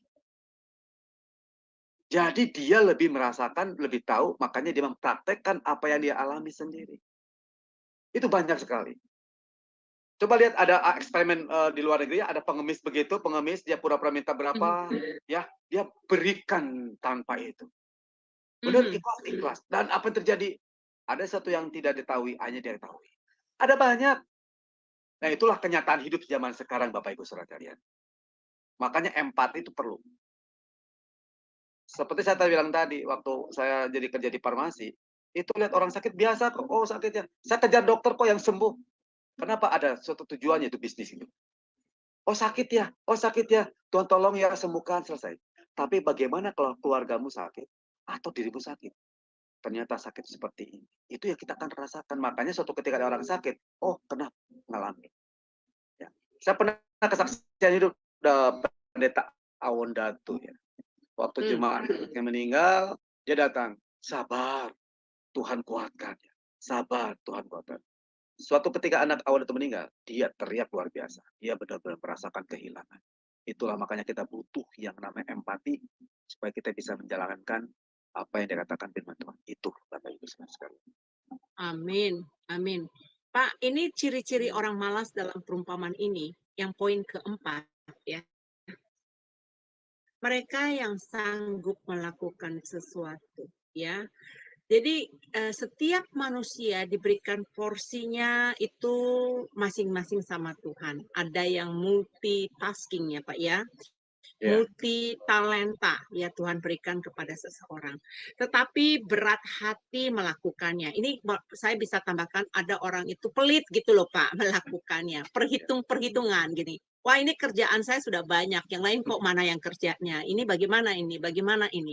Saya teringat loh Pak di dalam di Philadelphia ini, di kota Philadelphia, jauh dari saya. Kalau saya tinggal di New York ya. Itu ada kesaksian, ada seorang anak Tuhan yang merantau ke Amerika sini. Dia kerja di pabrik ya. Nah, kerja dia di pabrik itu ulet ya, karena dia punya prinsip di dalam hidupnya. Segala sesuatu yang dia lakukan, ya dia lakukan untuk Tuhan. Gitu. Dan ada beberapa kerjaan yang bukan punya dia ringan tangan Pak, dia menolong. Dia membersihkan, dia menyapu, dia angkat sampah-sampah, dia rapiin, baru dia keluar. Jadi ibaratnya sudah mau tutup pintu gudang pabrik itu, cepat-cepat dia bersihin itu sampah-sampah, dia ingin cepat-cepat. Kadang-kadang dia dipanggil, tunggu katanya, tunggu sebentar lagi katanya. Padahal itu bukan tugas dia Pak. Tapi karena dia sanggup melakukannya, dia lakukan, Pak. Tapi tahu Bapak apa yang terjadi? Tuhan tidak tutup mata. Tuhan memberkati dia. Dia diangkat sebagai kepala manajer. Amin. Gajinya 3 kali lipat, Pak. Nah, dalam hal ini saya banyak sekali contoh-contoh di dalam kehidupan saya, Pak. Saat ini saya sedang bekerja sedikit. Ya, maksudnya tidak banyak, tidak seperti waktu zaman dahulu kala. Saya bekerja part-time sekarang. Part-time itu waktu-waktu tertentu saya kerja. Tentunya penghasilan dulu bukan tidak cukup, tidak seperti dulu yang leluasa saya memakai. Tapi Tuhan pelihara saya, Pak. Tuhan memberikan upah. Nah, dalam hal di sini membantu Sema Adonai juga, saya serabutan Pak, lakukan ini, coba melakukan. Kenapa? Karena saya katakan, oke lah kalau saya ada waktu, saya lakukan. Saya sanggup, saya kerjakan. Dan tidak berat hati Pak, dengan sukarela, dengan suka hati. Dan saya kasih tahu Pak, ini barusan digedor pintu nih Pak. kursi saya datang yang baru, Pak. Ada anak Tuhan Haleluya. yang mengirimkan Amin. dana untuk beli kursi duduk saya untuk melayani di meja ini. Jadi saya diberikan kursi untuk melayani, katanya, udah Hen, kamu beli kursi baru, beli kursi baru. Ini baru kursinya baru datang nih. Amin. Jadi saya dikirimin dana. Jadi saya Amin. bilang berkat Tuhan. Dan jangan tutup berkat Tuhan. Ada kesaksian baru kejadian berapa hari yang lalu, Pak. Ini kesaksiannya. Ada anak Tuhan ini mau memberikan dana kepada orang ini karena saya menceritakan pelayanan seseorang ini sangat letih, capek, dia kerjakan banyak, akhirnya tertarik ya gitu ya untuk memberikan dana. Tetapi karena kecerobohan, karena sesuatu yang dilakukan, sehingga orang yang mau mengirimkan uang ini berkata, nggak jadi deh saya kasih, maaf ya, karena saya menilainya belum pantas katanya dengan apa yang dilakukan ini. Nah, saya juga melihat bagaimana yang lain juga, Pak. Banyak sekali kesaksian saya di sini. Mereka itu, contoh waktu beberapa bulan yang lalu, juga ada orang yang memberikan dana 1.000 pound sterling. 1.000 pound sterling besar ya, Pak? Amin. Bukan pound sterling, 1.000 euro. 1.000 euro itu besar ya, itu duit Indonesia berat ya. Tetapi karena kesalahan seseorang ini melakukan, akhirnya tidak jadi dikirim uang 1.000 euro ini, Pak. Jadi saya bilang, kita jangan menutup berkat kita. Jangan menutup berkat. Tadi Bapak katakan ini temanya terang dan tapi gelap ya. Terang tapi gelap. Ya. Kalau di dalam kegelapan ya Pak ya, apakah bisa kita melihat itu, bisa kita melihat jalan, bisa numbruk sana numbruk sini, benar nggak Pak? Betul, betul, betul. Ya. Saya bawa ilustrasi itu beberapa minggu yang lalu waktu saya bawa renungan di sini, saya katakan jadilah terang itu. Kalau gelap, terang, gelap itu akan sirna dengan adanya terang. Jadi kalau ada terang dalam hatimu, dalam pikiranmu, gelap akan sirna. Jadi pekerjaan iblis tidak akan kita ikutin. Jadi makanya, oh ya saya teringat itu saya bawa renungan kitab Yudas yang mengatakan mempertahankan iman. Jadi kita harus ada terang Allah dalam hidup kita gitu. Itu aja dari saya Pak, saya sangat diberkati sekali dengan ini. Saya persilakan untuk orang lain untuk berdiskusi dengan Bapak ya. Tuhan Yesus memberkati. Saya kembalikan Sis Aling. Baik, terima kasih. Sedikit saya tanggapin tadi ya. Bu Aling, sedikit saya tanggapin ya Bu ini tadi, betul ya? Bahwa setiap orang berhak mendapatkan sesuatu rahasia dari Tuhan.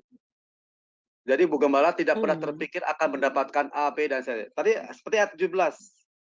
Sebab ada sesuatu yang sembunyi yang akan dinyatakan bagi orang percaya. Ada rahasia akan diumumkan bagi orang percaya. Syaratnya percaya pada firman Tuhan. Kan tidak terpikir dapat kursi dan sebagainya. Itulah tanda bukti bahwa orang yang mengandalkan Tuhan itu akan diberkati. Dan saya belajar tidak usah takut. Meskipun secara kedagingan saya takut. Tadi maksud dari sanggup, tapi berat hati, ini saya mungkin lebih cenderung kepada begini. Orang yang sudah melayani, dia punya istilah katakan suka ada perselisihan, permasalahan gitu ya, ribut atau bagaimana. Dia luka hatinya. Suatu ketika lawan itu sedang luka hatinya, dia enggan untuk mendoakan. Itu maksudnya. Saya sanggup mendoakan dia, tapi berat hati. Kenapa? Dia musuh saya dulunya. Dia menyakiti saya dulunya. Dia merendahkan saya dulunya. Padahal dia diberkati contohnya. Saya sanggup doakan dia. Tapi berat hati itu menyampaikan itu. Jadi percayalah Bapak Ibu Saudara sekalian, percayalah dengan imanmu termasuk saya bahwa orang yang mengandalkan Tuhan akan dibukakan satu-satu rahasia dalam kehidupan pribadi. Dan itu akan jadi kesaksian buat setiap orang yang percaya. Baik, terima kasih Pak Titus. Mari kita tanya kepada Bapak Bapak Ibu dulu. Ya, silakan Bapak Ibu yang ingin membahas masalah malam ini, sharing juga boleh tentang pengalaman dari Bapak Ibu sekalian tentang materi malam ini juga dipersilakan, atau mau menambahkan juga boleh, atau mau bertanya juga boleh. Silakan Bapak Ibu. semua mengenai materi malam ini terang tapi gelap. Jadi supaya paham benar-benar ya Pak Titus ya, apa itu arti dari kata terang tapi gelap. Nah, juga boleh memberikan satu kesaksian atau sharing bagi kita supaya yang lain juga diberkati dan dikuatkan mengenai materi malam ini terang tapi gelap. Selamat Bapak Ibu. Silakan. Sepertinya masih ragu-ragu bagaimana kalian itu jadi tidak berani. Oke, ada pertanyaan ini Sis Aling, boleh nggak Ya. kita bacakan dari grup ya? Bernama Ya. Ibu Kania, dia berkata Ya. Shalom katanya. Bu, mau nanya, saya tidak mengerti tentang jangan menghalangi kita. Jangan menghambat berkat kita. Ya, silakan Pak Titus untuk menjawab Ibu Kania yang ada di live chatting bertanya. Oh iya, silakan Pak. Ya, jangan menghalangi kita atau jangan menghalangi berkat kita. Terkadang manusia itu pada umumnya mengharapkan berkat, bukan kepada sumber berkatnya. Jadi pada suatu ketika Anda dan saya mengejar pelayanan, tetapi yang diutamakan adalah berkatnya. Jadi kalau Bapak Ibu Saudara sekalian Anda berfokus kepada sumber berkat, pasti kemungkinan tidak akan muncul pertanyaan itu. Sebab berkat itu adalah haknya Tuhan buat kita. Mau diberikan atau tidak, itu haknya Tuhan. Tapi kalau kita mengatakan jangan malah berkat dan sebagainya, berarti marilah kita fokus. Kalau Bapak Ibu mengejar kepada berkatnya, pasti akan kecewa. Makanya akan muncul, jangan menghalangi berkat. Oh, berkatmu itu tidak diterima. Jadi, marilah kita cari sumber berkat. Kalau kita benar-benar mengandalkan firman Tuhan, sungguh percaya kepada Tuhan, Dia kan yang berjanji akan mencukupi kebutuhan kita. Makanya ada orang yang kata salah tadi ya, ada salah menangkap. Ikut Tuhan akan diberi. Memang betul. Itu ikut Tuhan akan diberkati. Tapi konotasinya kepada berkatnya, diberkatinya bukan ikut Tuhannya. Teorinya bagus, ikut Tuhan akan diberkati. Betul. Tapi ikut Tuhan, berkat akan mengikut. Jadi itu Bapak Ibu Saudara sekalian. Yang penting kita serahkan kepada sumber berkat itu. Bukan kepada berkat. Ya. Mungkin jawaban saya kurang memuaskan, tapi itulah saya jawab lewat pengalaman. Lewat apa yang saya rasakan dari saya. Gitu. Ya.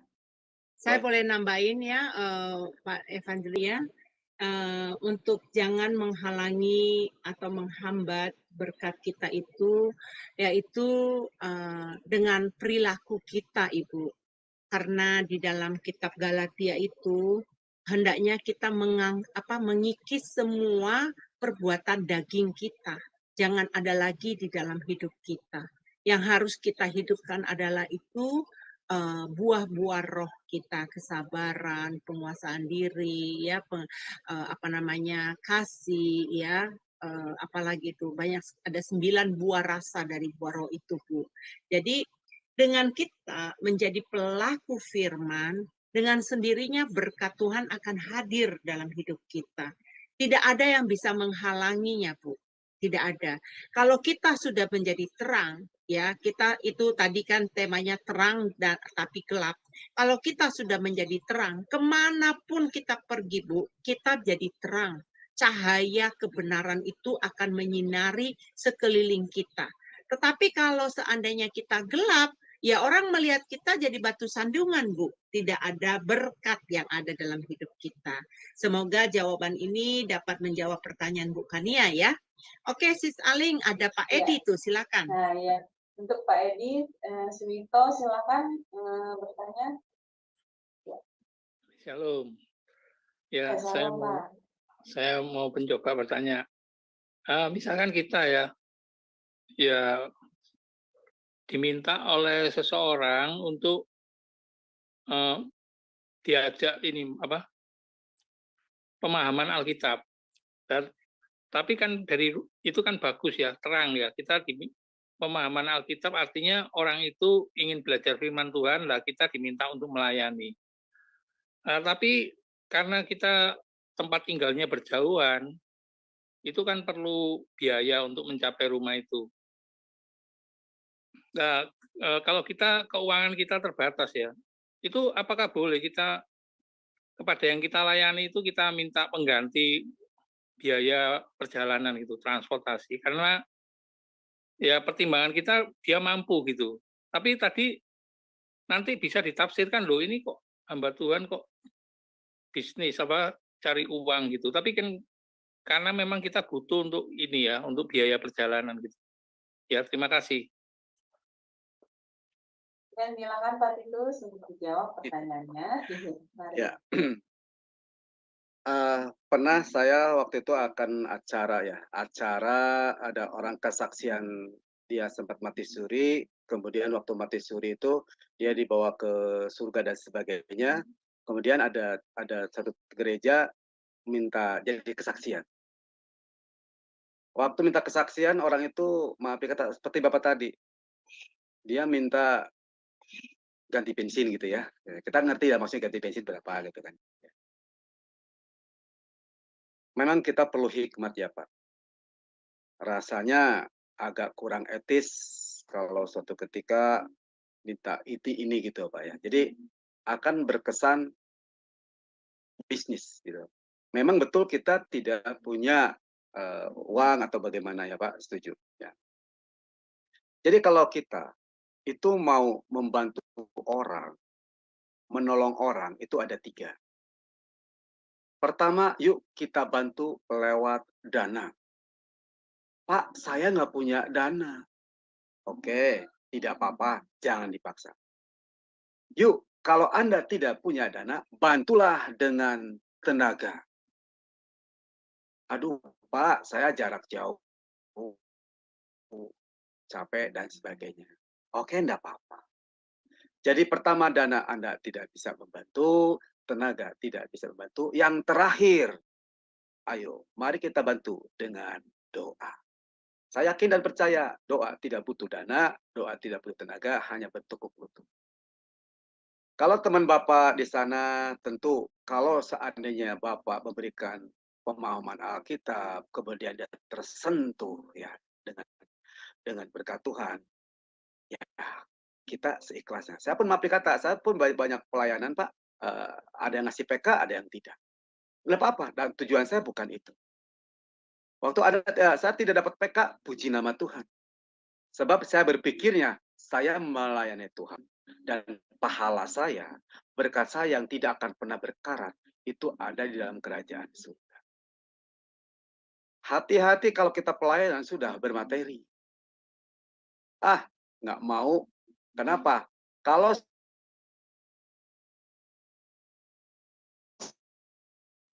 mendingan PK-nya sana gede. Ada banyak kejadian. Dia sudah dijadwalkan di gereja A, tiba-tiba dengan waktu yang pendek, ada gereja B yang dia tahu PK-nya besar. Akhirnya dia membatalkan dengan mendadak gereja kecil. Jadi kembali lagi tadi, ada orang mencari sumber berkatnya, mencari berkatnya, bukan sumber berkat. Saya juga ngerti Bapak Ibu, mungkin Bapak tadi, aduh kan uang Pak, betul. Mari kita praktekkan iman kita Pak. Kita minta kepada sumber berkat. Saya percaya, biarkanlah Tuhan memakai caranya Pak. Memang tidak gampang. Memang agak sulit. Tapi dengan iman percaya, pasti ada jalan keluar. Entah itu tiba-tiba orang itu mungkin bisa datang ke rumah Bapak. Entah itu tiba-tiba Bapak ada teman yang mau ke sana. Selalu ada cara Pak. Intinya, janganlah kita datang ke orang itu, minimal Pak, tolong diganti. Ya, apakah mungkin saya bilang ke Pak, Bu, mohon maaf Bu, ini kan Ibu manggil saya. Tolong ya Bu, ini saya perjalanan jauh, malam hari. Ya Bu ya. Rasanya Tuhan diperjualbelikan untuk mendapatkan materi dunia. Seperti Bu Heni bilang tadi, tiba-tiba ada itu yang dikatakan. Yang sesuatu yang tersembunyi akan dinyatakan bagi orang percaya. Kita tunggu aja mujizat Tuhan. Dan itu akan jadi kesaksian Bapak. Begitu Pak. Biarkanlah Pak. Biarkanlah Tuhan bergerak dengan caranya. Seperti tadi Pak, kesaksian nyata. Yang butuh 100 juta tiba-tiba. Tidak pernah ada tiba-tiba muncul. Ada banyak kesaksiannya Pak. Ada banyak kesaksian. Ada banyak kesaksian yang gagal juga. Ada yang banyak yang luar biasa juga. Dulu saya pernah kesaksikan ada hamba Tuhan ya. Dia di kampung, mungkin saya kesaksikan, dia lapar, nggak dapat makan, agak hujan. Dari jam 4, berdoa sama anaknya, nggak datang-datang, berdoa sama anaknya. Kita anak Tuhan kok, berdoa terus. Tiba-tiba jam 9 datang, pengiriman. Pak, ini makanan, kata gini. Salah kirim ternyata Pak. Waktu udah dimakan, balik lagi. Pak, maaf, namanya sama, tapi nggak ada gelar pendeta. Aduh, gimana udah kemakan? Ya Pak, itu rezeki Bapak, nggak apa-apa. Itu cara Tuhan Pak. Memang hanya pribadi lepas pribadi yang mengalami mujizat. Seperti Paulus, bagaimana dia mendapatkan mujizat. Seperti setiap pribadi orang yang mengenal Tuhan itu memang banyak rintangan, tapi endingnya sukacita Pak. Jadi mohon sekali lagi, tidak dibuat materi. Biarlah materi akan datang pada saatnya Tuhan membuka jalan. Itu mungkin Pak dari saya Pak. Mohon maaf bila kurang. Ya. Terima kasih Pak. Terima kasih. Terima kasih Pak Edi untuk partisipasinya. Jadi Pak Titus, kita memang harus sungguh-sungguh mengandalkan pada Tuhan ya Pak. Jangan dengan pengertian hikmat kita sendiri. Harusnya kita begini, harusnya begitu. Tapi biarlah kita mengandalkannya pada Tuhan. Jadi kalau kita ada masalah dalam pelayanan kita atau masalah dalam kehidupan kita, baiklah kita selalu mengandalkan dan mengarahkannya pada Tuhan ya Pak. Menyerahkannya pada Tuhan. Maka Tuhan dengan caranya sendiri dia akan memberi jalan dan memberikan yang terbaik buat kita. Betul sekali. Yang baik, luar biasa ya Pak Titus. Materi malam ini ya Bu Heni benar-benar memberi kita pengertian yang benar-benar pencerahan yang benar-benar luar biasa dan juga menguatkan iman kita ya Bu Heni. Betul. Iman kita. Gak sabar nih Sis Aling, kita nunggu topik berikutnya ya. Iya, itu. Aduh, seru sekali. Benar. Iya. Luar biasa, iya. Ya, baik Bapak Ibu sekalian, siapa lagi yang mau bertanya? Tidak terasa Bu Heni, kita sudah 2 jam ya Bu. Iya. Tidak berasa. Masih beristirahat juga karena teman-teman. Jadi kita nunggu berikutnya lagi ya, Sis Aling ya. Iya betul Pak. Saya harus pulang menuju rumah itu hampir setengah jam. Aduh kasihan. Waduh, iya benar. Aduh terima kasih ya gara-gara untuk mendapatkan sinyalnya loh. Dia harus mengalami transportasi ya, pergi berjuang ya. Waduh luar biasa. Ya udah, nanti ditutup doanya sama Pak Titus deh. Oke. Iya. Ya baik Pak. Closing statement-nya dulu untuk materi malam ini. Setelah itu Pak Titus boleh menutup dengan doa dan doa berkat bagi kami semua ya Pak. Terima kasih Pak Titus. Tuhan berkati. Iya, terima kasih buat Pak Edi, buat teman-teman sekalian. Saya juga mohon maaf ya bila ada kata-kata yang kurang pas dan sebagainya, tapi biarlah dipaskan oleh kuasa Roh Kudus. Tapi intinya Bapak Ibu sekalian, saya mengajak, supaya kita jangan sampai ditolak oleh Tuhan. Hidup kita itu hanya sementara, dan ujung-ujungnya adalah kerajaan surga. Yuk kita berlomba dalam kebaikan, apapun yang kita bisa berikan, minimal kita dengan keluarga dulu. Buktikan kita sebagai orang tua yang bijak, orang yang tua yang baik. Ya, baru ke tetangga, itu dan sebagainya. Jadilah berkat Tuhan. Firman Tuhan bukan hanya untuk didengar. Dan firman Tuhan bukan untuk mengenyangkan hal-hal yang enak kita dengar. Tapi firman Tuhan harus benar-benar dilakukan dan menjadi pelaku firman Tuhan. Yuk, semuanya ikuti dalam firman Tuhan. Ya. Mari kita berdoa Bapak Ibu sekalian, kita tutup dengan iman kita. Tuhan Yesus, terima kasih Bapak buat malam hari ini Kau telah berbagi tentang firman Tuhan. Bapak, berikanlah kepada kami roh hikmat, roh takut akan Engkau. Biarlah kami menjadi pelaku firman Tuhan supaya kami menjadi berkat minimal buat keluarga kami, tetangga, saudara, dan sebagainya. Berkati Tuhan setiap pribadi lepas pribadi yang sudah mendengarkan pada malam hari ini. Biarlah Tuhan kami dikumpulkan lewat kasih Engkau, disatukan lewat kuasa Engkau. Biarlah Bapa, mujizat-Mu terjadi atas kami. Bapa, kami percaya Engkau adalah sumber atas segala sumber berkat buat kami. Engkau akan mencukupi yang Kau telah janjikan akan kebutuhan kami. Engkau akan menuntun kami, Tuhan. Engkau akan menghibur kami. Engkau akan memberikan yang terbaik buat anak-anaknya Tuhan. Kami hanya bisa mengandalkan firman, mengandalkan iman kami atas berkat-berkat firman di dalam Alkitab. Firman Tuhan mengatakan, jangan khawatir, aku pegang firman. Firman mengatakan, Engkau akan mencukupi, aku pegang firman-Mu Tuhan. Memang ada kendala-kendala keluar itu. Itu iblis yang merongrong di dalam daging kami, yang mempengaruhi jiwa kami, yang membuat akal kami, sehingga kami terkadang tersandung di dalam kehidupan kami apa-apa.